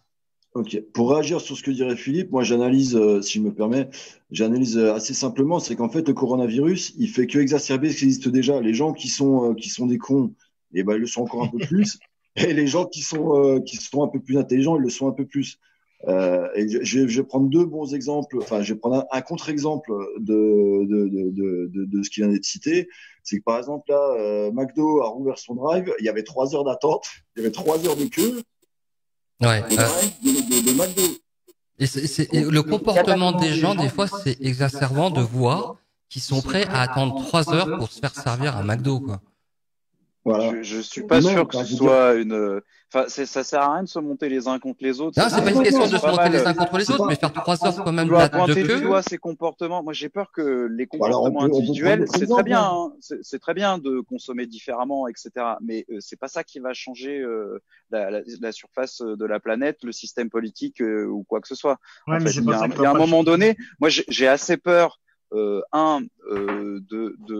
ce que on soit trop timoré. Enfin, le coronavirus, c'est pas la peste. Il y a des données scientifiques, notamment celles de Raoult, mais pas que, parce qu'il est controversé, mais qui disent que les oreilles de Nelson chauffent. Soumis à une grosse saisonnalité. Il y a une petite vidéo qui a été très censurée sur Facebook que j'ai essayé de partager, mais j'ai pas pu, où on voit Monsieur le ministre de la Santé, Olivier Véran, qui est un médecin et qui explique le 9 mars que la saisonnalité de la grippe, elle n'est pas due à la chaleur, elle est due au fait que à la fin de l'hiver, on sorte chez soi et qu'on n'est plus confiné, et que la grippe, elle se propage parce qu'on reste confiné. Donc il y a des questions à se poser aussi, et il y a des manifestations en Israël, mais à plein d'endroits aussi, où les gens respectent les distances de sécurité. Et moi, j'ai assez peur que ce qui se passe là, c'est que le régime d'urgence sanitaire, c'est un régime d'état d'urgence qui va nous être servi jusqu'aux élections présidentielles. Les élections présidentielles, c'est pas loin. En général, ça commence 1 an avant. Là, on a vu que Monsieur Macron avait déjà commencé sa dernière intervention. Il était en campagne, le type. 35 millions de spectateurs. Une fois qu'il y a mobilisation assez forte médiatiquement pour canaliser la colère d'un certain nombre de personnes, ils pourront lever le confinement et passer aux élections présidentielles et nous la mettre et nous la rejouer Macron-Le Pen second tour. Donc il y a un moment donné, il y a quand même urgence. On n'a pas que le temps d'attendre, et le combat de long terme, il faut le mener, c'est évident, on le mène depuis des années, mais je crois qu'il faut pas négliger les manifestations, il faut s'intéresser de près. Moi, j'avais une proposition qui était simple, parce qu'il faut qu'on soit unis. Et j'avais écrit une lettre ouverte qui a un petit peu circulé. Il faudra peut-être en parler si ça paraît une bonne idée. Moi, je proposais qu'on attende l'appel des soignants, parce qu'ils sont les mieux placés. Moi, je fais plus confiance à ce gouvernement pour nous dire, ni à Raoult d'ailleurs, ni à personne, mais les soignants, s'ils peuvent s'organiser collectivement pour dire, écoutez, là c'est bon, vous pouvez y aller. On n'attend pas nécessairement qu'ils soient dans la rue, parce qu'ils vont être crevés et ils vont devoir prendre le relais de traiter les gens qui sont pas traités depuis un certain temps, mais qui nous disent juste c'est bon, go, là vous pouvez y aller, et là on y va. Et je sais pas quand sera l'appel des soignants. Si c'est juin, c'est juin. Si c'est septembre, c'est septembre. Alors comment vous pouvez, alors en tant que gilet jaune, parce qu'il y a beaucoup de gens qui demandent à ce que la journée du 14 juillet soit consacrée entièrement aux soignants. Wow. Ouais, c'est du foutage de gueule, on est d'accord. Franchement, on n'a pas attendu que la France elle existe pour qu'il y ait des gens qui soignent. Voilà. Donc, alors comment légitimer justement ces différents appels à manifestation, à mobilisation? Comment vous faites-vous pour savoir comment s'organiser quand on est gilet jaune et qu'on veut mettre en place une mobilisation qui soit le mot unitaire, avec aussi bien les syndicats, les soignants. Il y a beaucoup de gens qui ont été dans les rues dernièrement. Il y a eu beaucoup de mobilisations pour la retraite également, hein, parce qu'il y a le 49.3. Faut pas oublier. Candy, peut-être, on l'a pas entendu Oui. sur ce sujet-là. Je sais pas ce qu'elle en dit, Candy. Bah, Candy, Elle est encore là? je sais pas. Candy. Bon, elle est pas là. Autrement, moi, si je peux revenir sur le truc, je dirais c'est que, enfin, les gilets jaunes, on a quand même une force de créativité, de spontanéité qui est quand même assez, et d'adaptation pour une partie qui est assez importante. Et je pense qu'on peut faire plein de choses. Enfin, par exemple, moi, une des premières choses que je ferais en sortie du confinement, je vais pas faire une manif de masse pour les raisons que j'ai évoquées. Par contre, je me vois tout à fait bien reprendre un rond-point à 5-6 avec des banderoles, des slogans et des petites actions et montrer à la population, nous dire on occupe le terrain, on est là, il y a de la justice et patati et patata et poser des questions et demander des comptes. Moi, je crois franchement qu'il faut que ce gouvernement démissionne avant les élections, et donc il faut qu'on les pousse à démissionner, et donc il faut qu'on soit des millions dans les rues. Je vois pas d'autre issue. Moi, je suis content qu'il y ait une force parce que c'est plutôt ma sensibilité. La France insoumise, tu vois, je suis plutôt de gauche, moi, mais bon, c'est pas assez à gauche pour moi, la France insoumise. Mais ils se mettent dans les rangs. Franchement, ça m'a agacé au début. Hein. Ils sont là, ils essayent d'être républicains, tout ça. Moi, je suis pas très républicain. Moi, je suis plus démocrate, anarchisant, on va dire. Mais bon, bref, peu importe. Au cas où on n'y arrive pas. Si jamais on n'est pas assez nombreux, etc., bah, dans 2 ans, il y aura des élections. Et s'il y a une force qui tient à peu près la route, bah, je suis content. Mais franchement, j'ai peu d'espoir dans ce truc-là. Ils vont nous refaire le sketch des élections. Enfin, je veux dire, je suis pas loin de dire élection piège à con. Moi, j'ai toujours voté, sauf aux européennes. Mais faut quand même bien admettre que ça sert pas à grand-chose, quoi. Donc, à un moment donné, il faut qu'on se sorte les doigts, qu'on aille dans la rue, enfin, qu'on affûte nos fourches. Moi, je sais pas comment le dire autrement, hein, mais plus on sera nombreux, moins il y aura de violence. Hein. C'est ça aussi le truc. C'est-à-dire que quand on est quelques centaines de milliers de gilets jaunes, on se fait défoncer la gueule. Là, si on ressort encore à quelques centaines de milliers, ça va être aussi encore plus violent que ce qu'on peut imaginer. Mais si on est des millions, ben voilà, on peut passer à la suite. Et c'est indispensable parce que quand on voit la stratégie du choc, on en reparlera samedi dans l'émission, ce qui vient là, c'est plus de privatisation, moins d'hôpital public, moins de sécu, et ça va être largement plus de morts que le coronavirus. Hein. Le chômage, ça fait 15 000 morts par an depuis 40 ans. Ça fait 1,5 million de morts en France. Hein. Et c'est les pauvres, hein, c'est pas les riches. Hein. Pourquoi les riches, ils sont en panique avec coronavirus? Parce que, contrairement au chômage, coronavirus, lui, il tue les riches comme les pauvres. Bon, principalement les vieux, mais voilà, c'est ça qui les fait paniquer. Mais le chômage, la récession, c'est moins 9% dans leurs estimations ultra optimistes. Hein. 10% de récession, on est à 9 millions de pauvres. Si on laisse Macron, à horizon 2 ans, on double le chiffre. C'est 18 millions de personnes qui sont en dessous du seuil de pauvreté. Ah, mais les gens là, il faut bien qu'ils vivent. Des centaines de milliers de morts. Il faut bien qu'ils vivent. On fait comment dans ces cas-là? Déjà, 9 à 10 millions de personnes qui se retrouvent en dessous du seuil de pauvreté pour la plupart. Comment on fait alors? Ben, c'est pour ça qu'il faut qu'on renverse ce gouvernement à tout prix. Oui, excuse-moi. Ouais, mais Nicolas, c'est bien, si on est des millions dans la rue et qu'on renverse le gouvernement, tant mieux, tant mieux. Mais en attendant, pour l'instant, ça y est pas. Et il faut bosser dès maintenant. Et donc, tu peux pas opposer la solidarité, les alternatives et les luttes, tout ça, ça marche ensemble. Si on fait pas marcher ça ensemble, on va pas y arriver. Bien sûr. Tu vois, il faut mettre tout ça dans le même paquet et avancer tant qu'on peut, quoi. Avancer là où on peut, même si c'est dans un quartier, t'avances. Alors, Kate, justement, qui a l'habitude d'aller un peu partout sur le territoire national, qui a plus de visibilité au niveau national, comment il faudrait faire pour que les gilets jaunes puissent se rassembler, se mobiliser, et pas que, avec les soignants, avec tout le monde, les retraités, tout le monde, en fait? En fait, ces derniers mois, moi, ce que j'ai remarqué, c'est que, contrairement au début du mouvement, les gens ont continué de sortir, mais pour leur bénéfice propre. C'est-à-dire qu'au départ, on était tous là pour la même chose, on avait tous ras-le-bol de tout. Et petit à petit, les thèmes des manifestations, les appels à manifester ont évolué. Alors, c'est à chaque fois pour des choses très judicieuses, hein, le 49.3, la réforme des retraites, toutes ces choses-là. Mais en fait, ça s'est diversifié. Pour que ça refonctionne, il faudrait que tout le monde se rappelle que l'ennemi principal, c'est l'État. Il faut aller manifester contre l'État pour renverser ce gouvernement. Parce que si on arrive à faire ça, tout le monde a gagné. Alors, il y a Mélenchon qui a demandé justement à la démission à la dissolution de l'Assemblée nationale. Ruffin également. Est-ce que c'est une possibilité qui puisse être envisagée? Très honnêtement, moi, la politique, j'aime pas ça. Personnellement, ils peuvent dire tout ce qu'ils veulent. Je ne crois plus personne.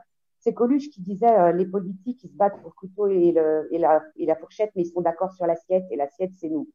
Donc après, que ce soit Mélenchon ou n'importe qui d'autre, ils peuvent dire ce qu'ils veulent. Moi, je ne les crois plus, de toute façon.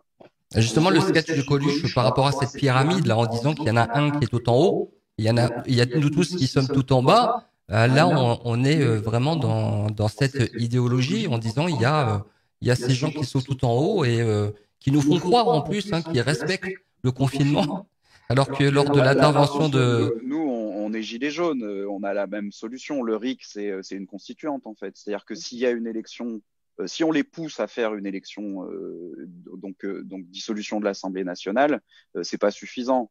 Nous, quand on veut le RIC, enfin, il me semble, les gilets jaunes, quand on veut le RIC, c'est ce qu'on veut, c'est le pouvoir de lancer une constituante et que, en parallèle d'une élection pour mettre des gens pour gouverner pendant les 2 ans que durerait une constituante, il y ait des gens du peuple et notamment des gens tirés au sort aussi qui puissent produire soit une nouvelle constitution, soit carrément une première démocratie. Je veux dire ça, je crois que c'est quelque chose c'est quand même une des grosses un gros point de ralliement des gilets jaunes, il me semble, qu'on en ait la version RIC, la version constituante ou quoi que ce soit. Je veux dire, il y a pas d'autre solution que ça, parce que sinon, je suis assez d'accord avec Kat, que ce soit Mélenchon ou le gouvernement. Et d'ailleurs, moi, ce qui me plaît dans la France insoumise, c'est qu'ils font cette proposition-là. Ils disent, nous, on gouverne pendant 2 ans et on convoque en même temps une constituante. Et voilà, moi, c'est le seul truc qui m'attire. Le programme est bien, je veux dire, mais j'ai pas confiance. Moi, ce qui m'attire, c'est la constituante. Alors justement, en parlant du RIC, il y a... Oui, vas-y Nelson. Ouais, c'est que depuis là, on a un peu dépassé le sujet, mais depuis tout à l'heure, ça a parlé comme mode d'action faut descendre dans la rue au plus possible. Et moi, je trouve que ça, c'est un piège de se dire que la seule façon qu'on a d'exprimer, de revendiquer, de construire de machin, de trucs, ça passe obligatoirement par les manifestations de masse. Je trouve que c'est une analyse qui est tout sauf vraie, je trouve que c'est une analyse qui est pas bonne. On sait faire plein de choses, on fait plein de choses différentes, et se focaliser sur un seul moyen d'action, et ben on voit le résultat, c'est qu'aujourd'hui, on n'est plus capable de faire quoi que ce soit. Alors que si... c'est que les autres modes d'action, les autres choses mises en place, elles n'ont pas abouti non plus, alors on fait quoi? C'est ce que j'ai expliqué, c'est que là, il n'y a plus de manifestation de masse, on fait autre chose. Mais on peut faire les deux, en fait. On peut être sur le terrain manifester et faire des choses en parallèle. Le retour de Philippe. Ce que je dis, le problème, c'est que si on centre le seul mode de contestation sur la manifestation, et c'est ce qui est en train d'arriver, c'est que du coup, on sait plus, on n'a pas d'alternative. Alors que si on multiplie les modes d'action, comme par exemple ce qu'on essaie de faire, comme par exemple des péages. Enfin, je veux dire, le péage dans le cadre de on veut pas faire de manifestation de masse pour pas mettre les gens en danger et pas amener la répression. On peut très bien faire des péages. Les distances de sécurité, elles sont respectées. Et c'est un mode d'action qui est hyper populaire. Je veux dire, ça, par contre, pour moi, les péages, c'est l'ADN des gilets jaunes. Vraiment, comme le rond-point. Ça, c'est des modes d'action. D'accord. Et ça, c'est des modes d'action, à mon avis. Moi, au lieu de dire d'attendre après une hypothétique manifestation de masse qui va être très compliquée à organiser, qui amène la répression et tout, on sait faire plein de choses et on peut faire plein de choses. Voilà. Enfin, on tient des ronds-points, on fait des péages. Je veux dire, quand on fait un péage, je veux dire, le capitalisme, on l'attaque. Je veux dire, quand ils ont pris Saint-Arnoux, ils ont bouffé combien de thunes les propriétaires, ceux qui ont la concession? Ils ont bouffé de la thune, sérieusement. Et cette thune-là, elle est retombée dans la poche des gens qui n'ont pas payé le péage. Moi, je veux pas opposer. Il n'y a rien de définitif dans les tactiques qu'on peut employer parce que ça va dépendre des lieux en plus, ça va dépendre des gens. Il faut utiliser nos qualités chacun. Et puis ça va dépendre des failles qu'on va trouver en face, dans le système. Et il faut qu'on s'adapte et qu'on soit un petit peu stratégique. Ça sert à rien d'aller manifester si c'est pour répéter sans arrêt. Alors justement, la stratégie, elle passe par la communication et on peut aussi parler justement des problèmes de communication qu'il y a, notamment sur les réseaux sociaux, puisque sur Facebook, on ressent quand même que depuis le début du confinement, il y a une réticence à l'audience justement de certains groupes, de certaines publications qui ont du mal à circuler sur Internet. Clairement.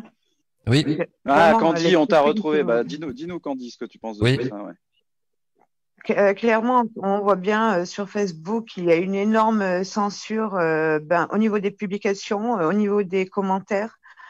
il est difficile de faire des lives. Je pense que dès que le mot gilet jaune apparaît, déjà, il y a une très grosse censure qui apparaît aussi. Et on est tous visés sur nos profils privés aussi. Il est parfois impossible de diffuser des vidéos qui rentrent pas dans le cadre des standards de Facebook, mais c'est des standards bidons en fait. Ouais, parce qu'il y a forcément des mots-clés qui sont bloqués, qui sont blacklistés. Voilà, Nous, on a fait l'expérience puisqu'on on a saisi Laurent Soli, directeur général de Facebook France. On l'a saisi directement sur Twitter puisqu'on a l'habitude de le saisir, ce monsieur. Et on s'est rendu compte que quand on faisait des publications avec des mots de gilet jaune, on n'avait aucune visibilité. 0 personnes touchées, 200 maximum. Alors qu'on a fait l'expérience avant-hier en publiant un post sur 2 infirmiers qui avaient été virés d'un EHPAD à Toulouse. Et là, on est monté à plus de 10 000 personnes touchées, à plus de je sais plus combien, de 120 likes sur la publication source, mais bien plus sur les statistiques. Donc, on se rend compte que dès qu'on publie quelque chose en direction du gilet jaune, on est impacté au niveau de l'audience. Voilà, il y a des gens comme Kat qui est régulièrement censuré dans les lives ou les publications parce que voilà, c'est gilet jaune et on est déjà ciblé par Facebook parce qu'il faut savoir que Facebook est une un problème de son, comme on dit. Mes copains Google, ils offrent nos données personnelles. Ouais, ça s'accélère.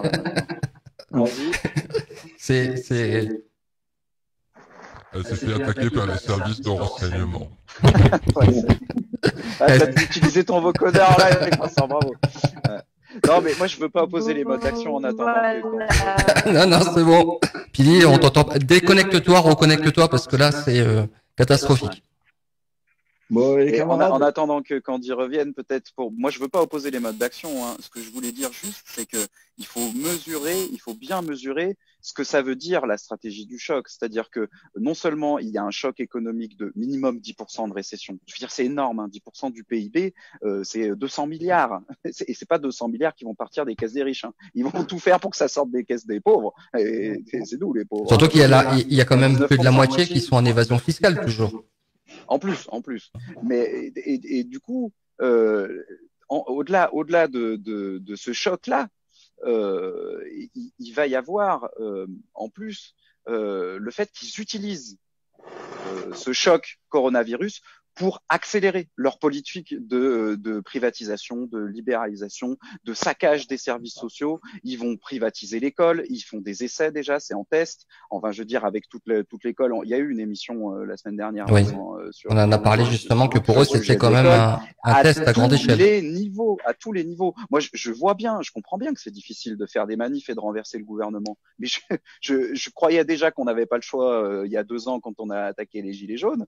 Et je crois que ça va être de pire en pire. Il faut se rendre compte de ce que ça veut dire. Il y a des gens qui vont mourir par dizaines de milliers, par centaines de milliers, dans la misère, en France. Enfin, je veux dire, c'est ça que ça veut dire. C'est ça qui est en train d'arriver. Voilà. Et donc, mais quel intérêt de faire en sorte qu'il y ait des gens qui meurent de pauvreté? Ah, mais c'est pas qu'ils ils ont envie que les gens meurent. C'est juste qu'ils s'en foutent. Ils ont surtout pas envie de perdre du fric. C'est le pognon. Oui, mais s'il y a des gens qui meurent, c'est pas grave. Mais si les gens travaillent, on crée de la richesse.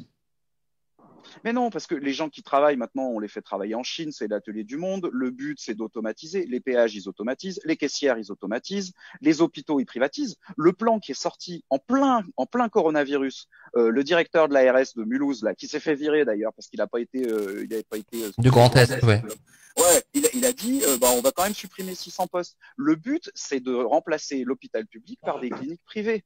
Et ça va être comme aux États-Unis, la médecine à 2 vitesses. On est déjà là-dedans en France, en fait. Et donc, il faut pas se tromper. Je veux dire, on va souffrir et mourir en masse, les plus pauvres. Les 20 000 morts du coronavirus pour l'instant, c'est dramatique. Mais on n'a rien vu.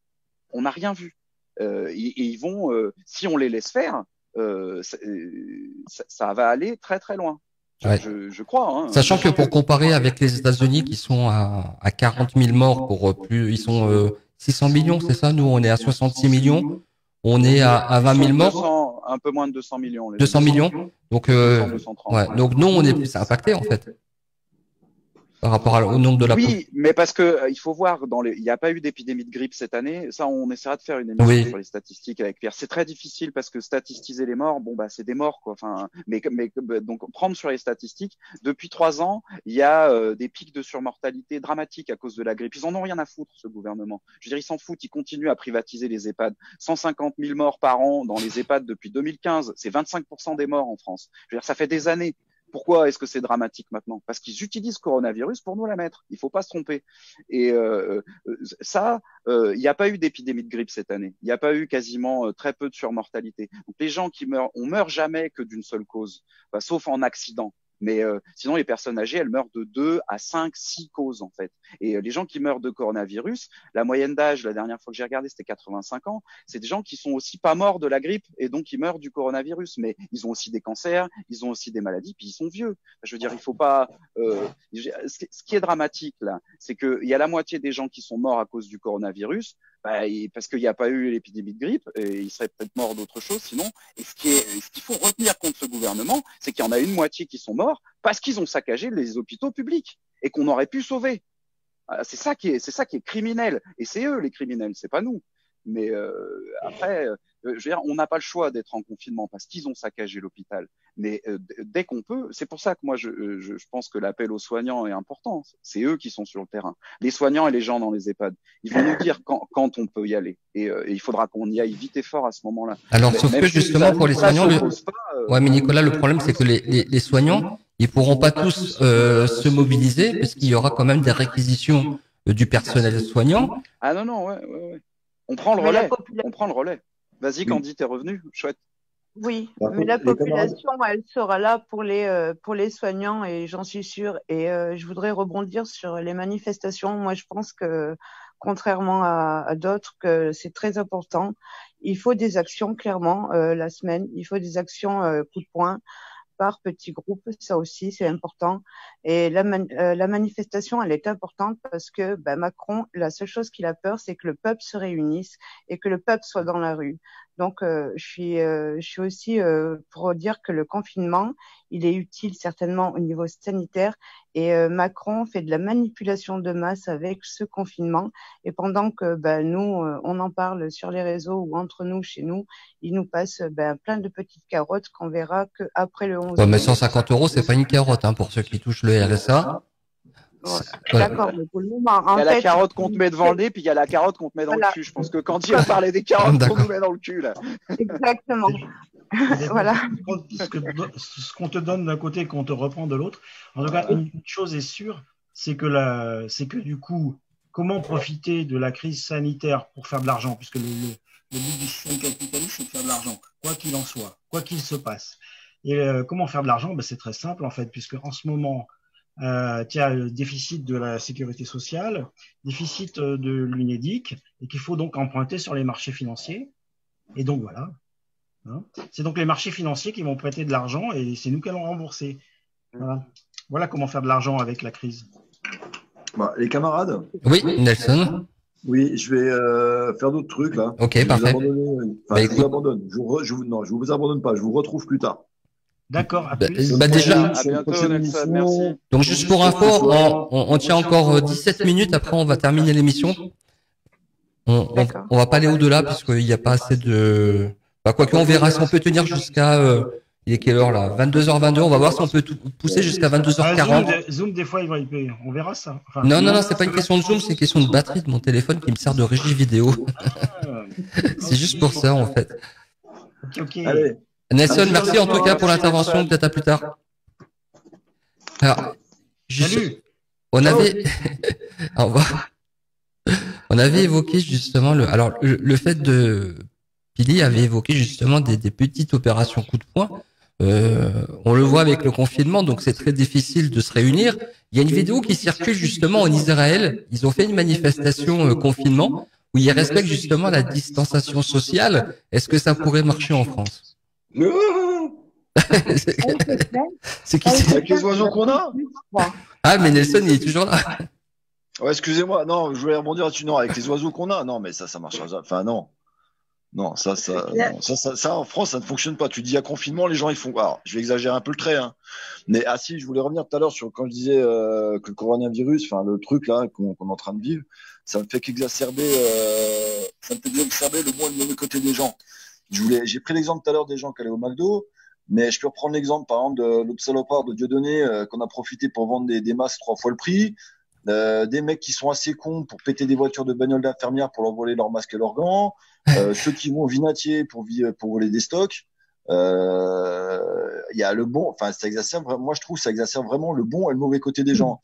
Et à contrario, par exemple dans la campagne d'où je viens, il y a des gens qui font, quand on parlait du lien social, de se retrouver avec les gens et tout, par exemple il y a des voisins qui font un repas de voisins, mais comment dire, de chaque côté de la grille. Mais enfin, les gens, ils ont encore une vie sociale, ils vivent ensemble, on a des bons rapports de voisinage, on veut les entretenir, juste on s'adapte à la situation. Il y avait une autre image aussi qui était très très très rigolote, j'espère que vous l'avez vu peut-être, c'est en Géorgie, je crois, ou en Arménie, je sais plus, enfin là-bas. Et en fait, c'est les gens, pareil, ils faisaient le même truc, ils mangeaient ensemble. Enfin, c'était deux appartements sur un immeuble avec 2 balcons. Et en fait, les gens d'un appart à l'autre, ils avaient posé une planche entre les 2 balcons et ils mangeaient ensemble. Moi, je voudrais dire aussi un petit mot sur les cités, parce que là, on parle beaucoup des cités où c'est à feu et à sang, entre guillemets. On dit beaucoup de mauvaises choses sur les gens des cités et on parle pas de choses qui se passent tous les jours dans les cités. Il y a beaucoup d'entraide, il y a des distributions alimentaires qui se font par les jeunes des cités eux-mêmes. Oui. Et ça, personne n'en parle, ni dans les journaux ou très peu sur Facebook, parce qu'on est, comme je disais tout à l'heure, on est beaucoup censuré. Et Facebook, comme par hasard, censure beaucoup ces sujets-là, en fait. Et je voudrais qu'on en parle un petit peu et que Mais c'est un peu impressionnant d'utiliser quand même le mot de censure en parlant de Facebook. L'origine d'un réseau social, c'est bien l'échange. Oui, mais là, Facebook veut bien qu'on échange sur ce qui les arrange, en fait. Voilà. Il faut surtout pas transmettre et partager tout ce qui pourrait donner des idées à d'autres, comme l'entraide dans les cités, par exemple. Ça, faut surtout pas que ça circule.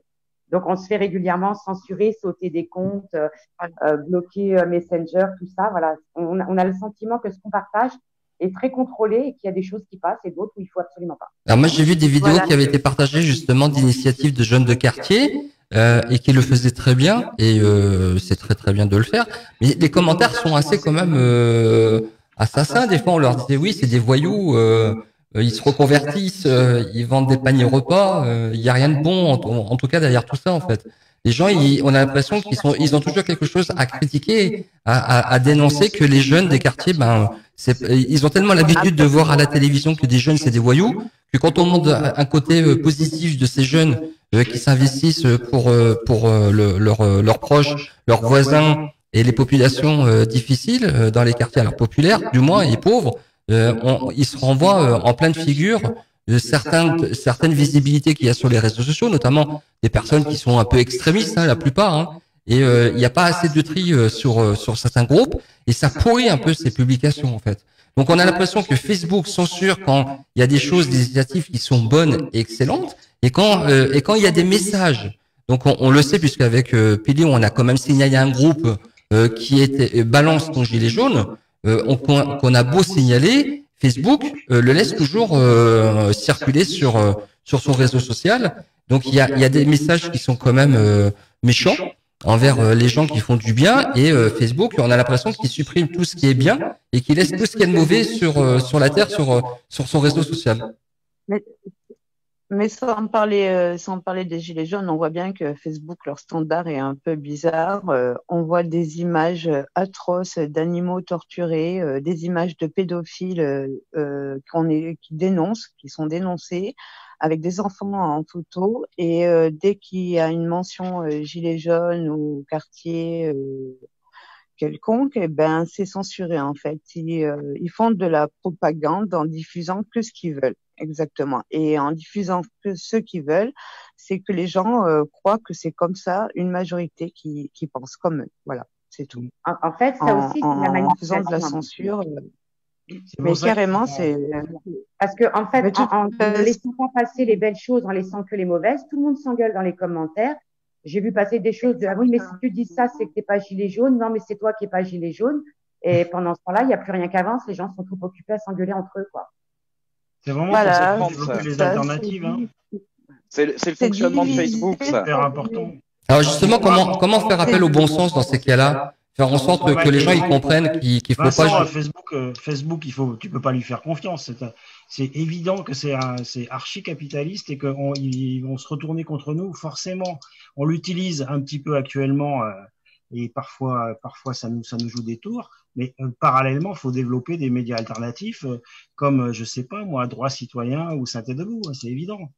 Parce on l'aura dans l'os forcément avec Facebook. Si on nous empêche pas de publier aussi sur Facebook, c'est ça le problème. Parce que pour avoir de la visibilité, on est obligé de passer par Facebook. Faut prévoir la Vas-y, Kat. suite. C'est qu'il faut se rencontrer aussi, tout bêtement. Facebook, c'est Ah un oui. outil Ah qui est oui. utile. On commence à nouer des liens sur les réseaux, mais après, faut sortir de chez soi, aller rencontrer les gens, que ce soit à Saint-Étienne ou ailleurs, peu importe. On est nombreux maintenant à circuler partout en France et même en Europe. Faut se rencontrer, tout bêtement. Hein. Une fois qu'on sait qui on est, il n'y a plus de prise en fait dans ces commentaires haineux, etc. Alors, Il faut s'organiser. Pardon. ouais, vas-y, On t'entend Pili. pas bien, Candy, vas-y, ouais. On n'entend plus. Non, bon, il faut dire que Pili, elle est Il pas faut au s'organiser comme pendant la résistance, en fait. C'est ça. Vous m'entendez là? Oui. Il faut s'organiser. Non, plus. Non, tu repars, ça repart et ça revient. Et elle a raison. Pendant la résistance, il y avait même dans les camps, il y avait des formations, il y avait tout, il y avait des écoles et tout. Oui, Il y mais avait pas que ils maniaient pas que la mitraillette, ils maniaient. ouais, et il faut rappeler que les gens, à ce moment-là, ils avaient aussi une sorte de confinement. Il y avait des couvre-feux, donc ils bravaient les interdits pour se voir clandestinement. Bon, après, on va pas pousser les gens à faire ce genre de choses, mais en tout cas, le confinement, on a l'impression que on est dans un autre monde, on est dans une vie parallèle où on n'arrive pas très bien à comprendre ce qui nous arrive. On a toujours de l'électricité, du gaz, c'est déjà bien. Mais en fait, on parle du 11 mai, mais on ne sait pas ce qui va se passer après, en fait. On est dans l'incertitude, en fait. Parce que la reprise, Monsieur Castaner l'a dit, on va pas revenir à une vie normale. Donc, Non, mais faut pas écouter ce qu'ils disent, eux. Hein. Enfin, c'est des dangereux criminels, je veux dire. Hein. C'est eux qui font des EHPAD, des outils. Enfin, c'est plus de 10% de rendement hein, en EHPAD, hein, l'investissement. C'est-à-dire que quand tu vas mettre de l'argent sur ton livret A, c'est zéro, c'est peanuts, c'est 0,5. Quand tu vas investir dans un EHPAD, malheureusement, t'as pas le droit d'investir 500 balles dans un EHPAD. Hein. Si t'as 500 balles, c'est livret A, puis tu fermes ta gueule. Par contre, si t'as 500 000 balles, tu vas les mettre dans un EHPAD, c'est du 10% de rendement. 10%. Ah, ces mecs-là, ils font du fric sur cette horreur que sont les EHPAD dans lesquels les vieux meurent dans des conditions indignes, souvent, trop souvent. Les soignants souffrent parce que ils sont tellement peu nombreux, mal payés, qu'ils souffrent et ils font souffrir les vieux et les familles évidemment. Tout le monde souffre en fait, sauf les mecs qui viennent faire du pognon avec ça. Ils s'en foutent totalement des dégâts en fait. Ah, justement, le patron du réseau, c'est Kyriat, non, le nom de, je dis n'importe quoi là, le nom de la grosse chaîne d'EHPAD en France. C'est le nom. Ouais. Il y en a plusieurs. Je sais plus, mais il y en a une qui est connue là, qui a circulé. Oui, c'est ça. Bah, apparemment, son PDG a une petite fortune derrière lui, quoi. Grave. Attends, je vais retrouver parce que je l'ai partagé il y a pas longtemps. J'ai un pote qui bosse pour eux, je crois. Faudra que je lui demande s'il veut pas participer à une émission. Bon, à Saint-Étienne, faut contacter les pommes du CEPOM, qui est un collectif de gens qui travaillent dans les EHPAD. C'est Karim, c'est ça? Ouais. Ok. Donc, Corian, il s'appelle. Ah, Corian, voilà, le groupe Corian. C'est le leader français. Moi, j'ai dit la marque de la chaîne d'hôtel. Ouais. C'est même international, non? 100 000 € par mois pour la PDG. 1 litre de jus d'orange par jour pour 20 malades. Voilà. Il y a pas 15 jours, j'ai encore entendu à la radio une publicité pour investir dans les EHPAD. Placez votre argent dans les EHPAD, etc. C'est excessivement rentable, ouais. Ouais. Alors que. Tu sais comment ils appellent ça? L'or gris. Ils appellent ça l'or gris. Ouais. Bon, bah, alors dans ces cas-là, est-ce qu'il faudrait pas justement que le secteur des EHPAD privés redevienne dans le public. Si, bien sûr, mais il faut qu'on renverse ce pouvoir, si tu veux. Pour moi, ça disqualifie pas toutes les petites aides. Évidemment qu'il faut qu'on s'entraide et qu'on fasse toutes les petites actions parce que c'est parce que les petits ruisseaux font les grandes rivières, etc. Mais ils font pas les grands fleuves qui vont tout renverser. Il faut qu'on fasse les deux. Mais il faut pas qu'on se trompe. C'est-à-dire qu'avec notre bonne volonté, on n'arrive pas à écoper. Déjà en ce moment la misère qui a été semée dans ce monde depuis 40 ans. Et encore en France, on est la 6e puissance mondiale. Enfin, je veux dire, faut se rendre compte, on est dans les pays riches quand même. Hein. Non, mais ça me fait encore ailleurs, ça me fait sourire parce qu'on a l'impression qu'on n'a pas de thunes. Non. Et avec ce qui vient là, moins 10% d'activité, et ça va être probablement plus. Évidemment qu'on n'arrivera pas à écoper la misère. On n'arrivera pas. Évidemment qu'il faut être solidaire, mais c'est sûr que ça suffira pas. Ouais, mais bon, si t'es en fond de cale, t'écopes, hein, t'as pas trop le choix. Tu vois, en ce moment, il y a des gens, ils sont avec le chômage, la Pôle emploi est aux abonnés absents. Faut être concret, quoi. Il y a plein de gens qui touchent plus leurs indemnités, etc. Et ben le mieux, c'est quand même de faire des actions tout de suite maintenant, quoi. Bah les deux. Moi, je veux pas. Ça ne fera qu'empirer, hein. Donc on n'a rien à perdre à essayer. Hein. Bah oui. Ouais. Moi, je suis d'accord avec vous. Pili. Ça marche toujours pas. Non, Pili, ta voix, elle est horrible. Elle est super ralentie.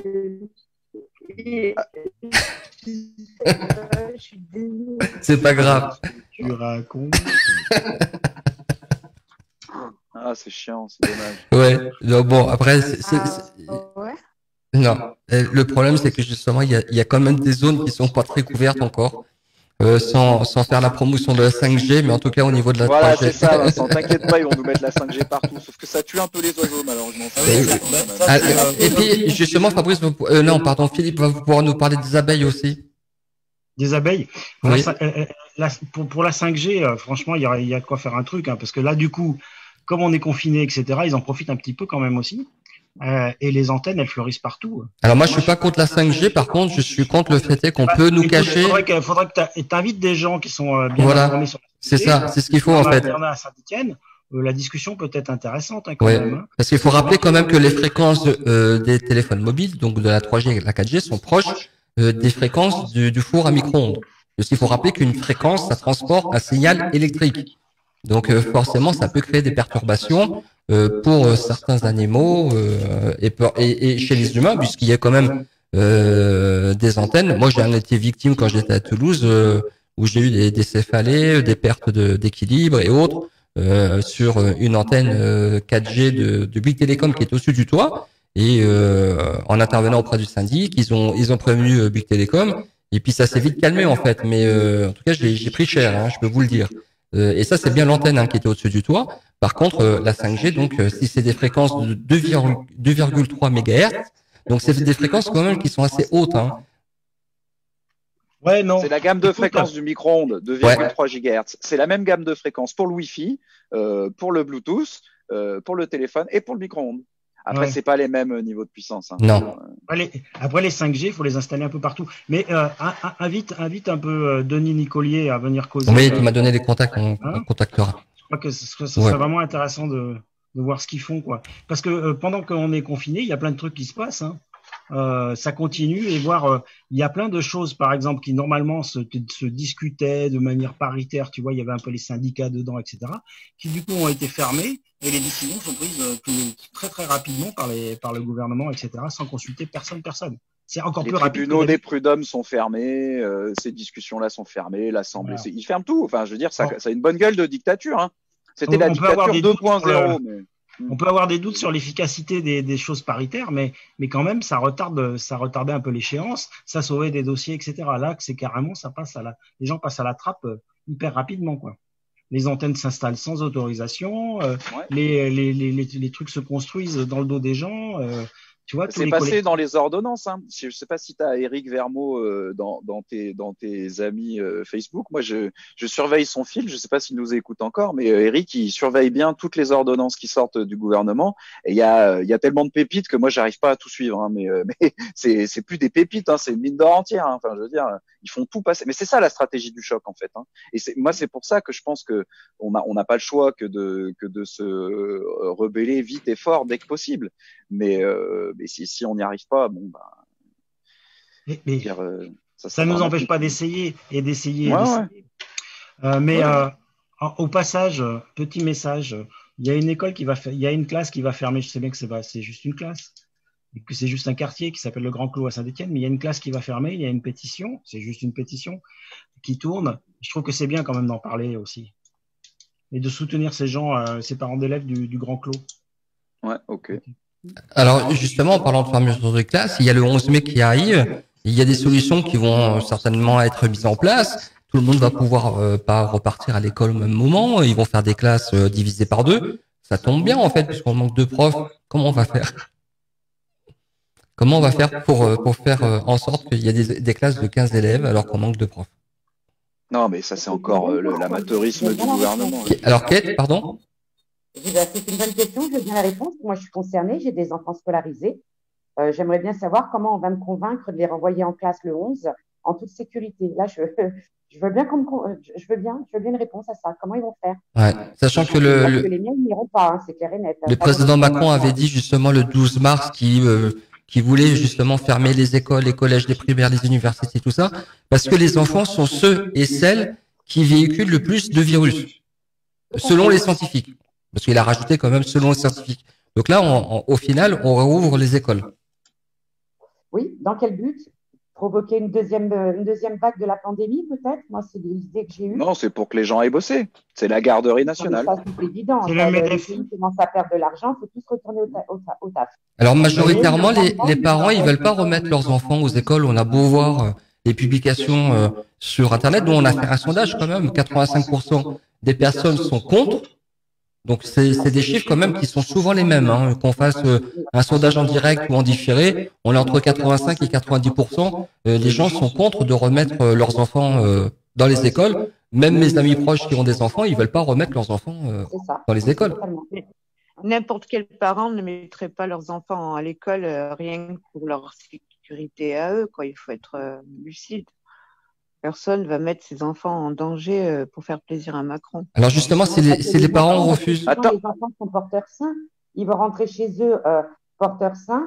Ils vont transmettre à leurs parents, leurs grands-parents, aux voisins, aux tantes, aux oncles. Et on va se choper une deuxième vague de pandémie et un deuxième confinement probablement derrière quand ça arrangera le gouvernement.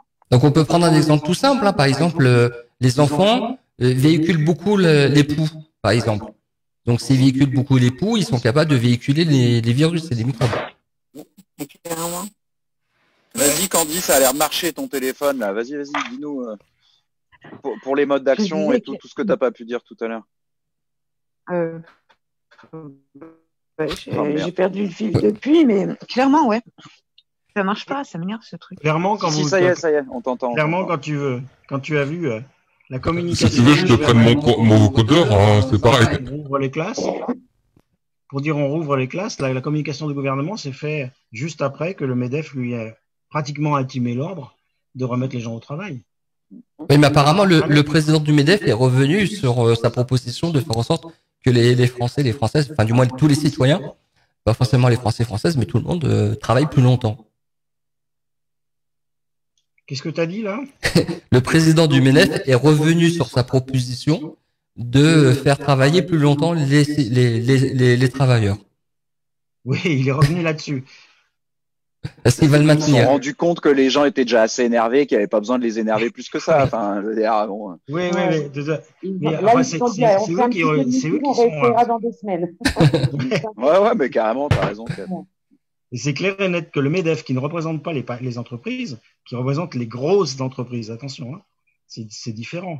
C'est clair et net que le MEDEF, qui représente les grosses entreprises, c'est lui qui décide de la politique de Macron. Et qui, je pense, a été l'un des premiers à revendre la plupart de ses actions au début du confinement. Il est, en tout cas pour ceux qui nous ont suivis, il est 22h43, ça fait 1h33 qu'on est en direct sur Droit Citoyen, le média libre et citoyen, sur la page Facebook droitcitoyen.info. Tant qu'il nous reste un peu de batterie, ça va, on va pouvoir tenir, donc c'est parfait. Bah, on va peut-être faire un petit mot de conclusion. Si Candy, elle a un peu de bande passante avec son téléphone.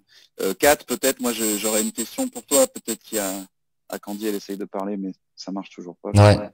Mais Kat, si toi, sans, je crois que c'est clair, bon, sans opposer les petites actions et les grandes actions, qu'est-ce que tu sens, toi, à ton réseau où tu as parcouru quand même pas mal la France à ce sujet-là, sur ce débat-là? Est-ce que les gens en parlent grande insurrection, grand soir ou petites actions? Est-ce qu'ils les opposent forcément? Qu'est-ce qui bouillonne? Non, en fait, là, alors, les gens parlent beaucoup de grosses actions, mais les gens parlent aussi de petites. Et je pense que c'est bien parce que l'important, c'est d'y être. Qu'on soit à 10 millions sur une manif ou à 12 sur un péage, tout est utile. Et c'est vraiment ce qui ressort de l'ensemble des dialogues que je peux avoir d'un peu partout, parce que tout le monde ne peut pas faire la même chose, on n'a pas tous les mêmes moyens, les mêmes capacités physiques, mais les gens veulent y être, que ce soit sur un rond-point, un péage, une manif, à Paris, à Marseille ou n'importe où, les gens veulent y être. Et ça, c'est vachement bien. Ouais, c'est plein d'espoir, ça, c'est cool. Ouais, vraiment. Et surtout qu'il ne faut pas tomber sur les appels à manifestation qui sont un peu du bidonnage. Il faut faire très attention à ça, parce qu'il y a beaucoup de gens qui appellent à une insurrection, qui veulent quand même, pour reprendre les termes de tout à l'heure, de pili à feu et à sang. Donc c'est pas l'objectif qui est recherché de toute manière. Non, c'est pas l'objectif qui est recherché. Là, ce qu'il faut, c'est que les gens choisissent ce qu'ils veulent et qu'ils s'en donnent les moyens. On peut pas aller faire n'importe quoi, n'importe où, n'importe comment et avec n'importe qui. Il y a un moment où il faut réfléchir et c'est exactement ce qui se passe en ce moment. Les gens profitent du confinement pour échanger leurs idées et commencer à structurer leur méthode d'action. Alors, est-ce qu'il y a des groupes ou des pages Facebook qui permettent justement ces échanges et de faire en sorte que ça soit pas piraté, par exemple, ou intercepté par des gens qui voudraient perturber un peu? Sur Facebook, il y a énormément de groupes, mais vraiment énormément, au point qu'on ne peut plus du tout nous donner de la tête. Et je pense que c'est pas là qu'il faut réellement discuter de ces choses-là. D'abord parce que c'est quasiment impossible de vouloir s'organiser concrètement sans avoir de soucis judiciaires derrière aussi, parce qu'il y a la répression juridique, policière, il faut en tenir compte. Par contre, c'est le bon biais pour commencer à dialoguer et se rencontrer ailleurs. Et ça marche très bien. Ouais, tu l'as dit tout à l'heure, à un moment donné, il faut se voir en vrai, quoi. Je suis convaincue que c'est comme ça qu'il faut faire.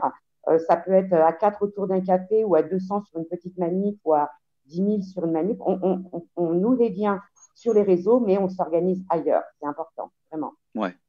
Donc on aura le temps d'en parler d'ici là, de toute manière. Il reste encore quelques semaines, 2 semaines et demie, je suppose, mais en tout cas, ça va vite passer et faire en sorte justement que les messages passent et éviter justement d'être un peu noyé ou d'être pas audible sur Internet, sur les réseaux sociaux, parce que c'est difficile.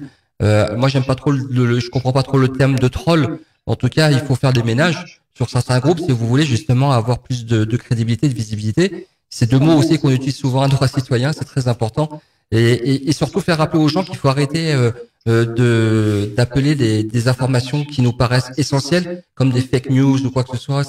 Il y a des modes en ce moment, il faut passer ces modes-là, les fake news. Il suffit pas juste de commenter quelque chose en fake news, mais il faut aussi savoir être capable d'apporter des argumentaires. Et ça, c'est très important. Et justement, il y a des gens comme Nicolas, comme Linda, comme Philippe, Fabrice, alors peut-être Kate, parce que moi je la connais pas encore beaucoup, mais en tout cas il y a aussi Pili, donc il y a beaucoup de gilets jaunes qui sont très investis sur ce qui se passe dans notre société, qui sont très bien informés et qui arrivent à faire justement des analyses avec des informations qui sont concrètes et vérifiées. Et ça c'est très important de pouvoir s'intéresser un peu à comment fonctionnent nos institutions, comment fonctionne un peu le capitalisme. On a parlé justement de pas mal de théories, justement la théorie du choc et autres. Il y a pas mal de choses pour lesquelles il faut s'intéresser. C'est pas, on a le temps, donc faites-le de façon consciencieuse et arrêtez de parler d'informations qui paraissent essentielles comme des fake news. Ça c'est, il faut pas juste se dire fake news, il faut aussi savoir pourquoi on dit fake news. Voilà. Tout à fait. Ouais. Bon. Réfléchir. Oui, il faut réfléchir. On a le temps de réfléchir. En tout cas, pas évident pour tout le monde parfois, mais il faut. Oui, ouais, voilà. Donc soyez vigilants aux informations qui circulent. Nous, on est aussi très vigilants sur ce qu'on diffuse. On évite surtout de diffuser les chiffres des décès parce que ça ne nous semble pas très relativisant. Nous, on a mis relativiser autrement et avoir justement des chiffres pour lesquels on peut comparer sur des années précédentes. On le fait très bien avec Nicolas et c'est très intéressant de se rendre compte que derrière les chiffres, c'est comme les photos. Hein. On peut modifier la légende. La photo, elle peut dire autre chose. Et donc voilà, faut faire attention puis arrêter de. Il y a Pierre dont c'est le métier qui peut. Voilà, samedi justement. Là-dessus. Et je pense qu'on essaiera de faire une émission aussi sur ça parce que c'est important. Ouais. Voilà. Philippe, toi, t'as quelques mots de conclusion, plein d'espoir, plein de désespoir. On fait pas de pause musicale alors. Non, parce que de toute manière, on va être bloqué par Facebook et ou par YouTube. C'est dommage. Alors qu'on paye. Non mais on paye nos droits à la SACEM pour info, mais bon, on est toujours bloqué. Vous parlez tous les deux en même temps là. Vas-y, Philippe. Ouais. Tu sais qu'il y a un groupe stéphanois qui a sorti un petit clip de soutien pour le confinement qui s'appelle La Dub. Oui, je m'en doutais un peu, mais. Et La Dubbing, c'est un groupe très connu, qui a beaucoup de succès. Mais bon, ils ont toujours été sympathiques au niveau Saint-Étienne, en tout cas. Bah vas-y, tu veux mettre le son, c'est ça ? Offrir notamment des places de concert aux plus démunis, même aux gens des camps roms. Non, mais le risque que disait Vincent, c'est qu'il y a un risque, ça fait censurer les vidéos. Parce que la Dubbing, c'est un groupe reconnu qui est produit. Et Facebook a des algorithmes, et quand il y a une vidéo qui est pas une vidéo avec un son, un truc qui est copyrighté, il te censure automatiquement toute la vidéo. C'est ça que tu voulais dire, Vincent? Ouais. Tout à fait. Ouais. Alors qu'on paye justement nos droits auprès de la SACEM, mais pour Facebook et YouTube, non. Voilà, donc il y a un moment donné, il faut arrêter avec ça. Ah mais c'est pas grave, les gens ils iront voir hein, la Dubbing. Bah ouais. Voilà. On peut mettre le lien. On mettra le lien. En tout cas, merci à tous les participants de ce soir. Donc, il y avait Pili, il y avait Philippe, il y avait Kate, il y avait aussi Nicolas. Et puis il y avait Vincent. Ouais. Et il y avait Nelson. Et Nelson aussi, excuse-moi Nelson. Merci en tout cas d'avoir participé à cette nouvelle émission, cette première émission de Parole de Gilets jaunes. Premier numéro, on espère pouvoir la rediffuser, bien entendu, dès demain. Sur YouTube si on n'est pas bloqué et en tout cas sur la page Facebook droitcitoyen.info. Vous pouvez également nous retrouver sur l'application mobile radio.fr et Orange Radio. Vous recherchez Droit Citoyen en seul mot. On se retrouve pour la prochaine fois pour au samedi avec Nicolas pour l'émission Quartier Général spécial coronavirus. Ce sera le numéro 12 et Philippe très bientôt pour une nouvelle émission également. Eh ben ouais, parce que là on a pu qu'aborder très très succinctement toute l'actualité stéphanoise, mais il y a des millions de choses à dire. Très bien. Et alors Kate, à une prochaine fois peut-être. Ouais, je voulais juste rajouter un truc, si je peux, une phrase. Oui. À tous ceux que je connais et même ceux que je connais pas, qui se reconnaîtront, ni oubli ni pardon, on lâche rien et personne. Et Pili ? On lâche rien. On lâche rien. Vous lâchez. Bah alors j'ai pas de chance. Ah, il est passé celui-là. Non, alors, attendez, on va peut-être faire mémoire à quand même à Marie, si vous voulez bien, avant qu'on se quitte, parce que ça vaut le coup quand même. Ouais, Marie.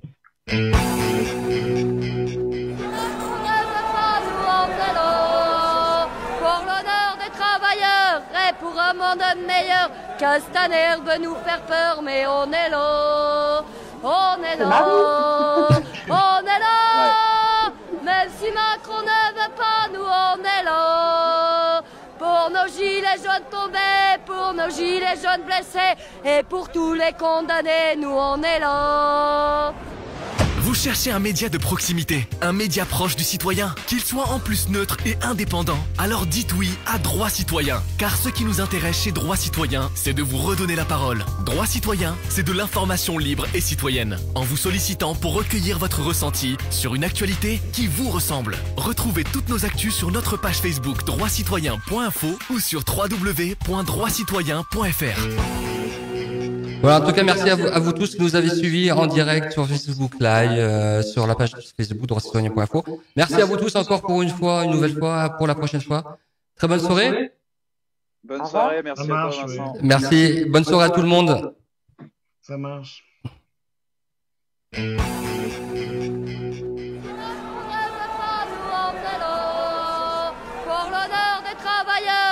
Pour un monde meilleur, Castaner veut nous faire peur, mais on est là, on est là, on est là, même si Macron ne veut pas, nous on est là, pour nos gilets jaunes tombés, pour nos gilets jaunes blessés, et pour tous les condamnés, nous on est là.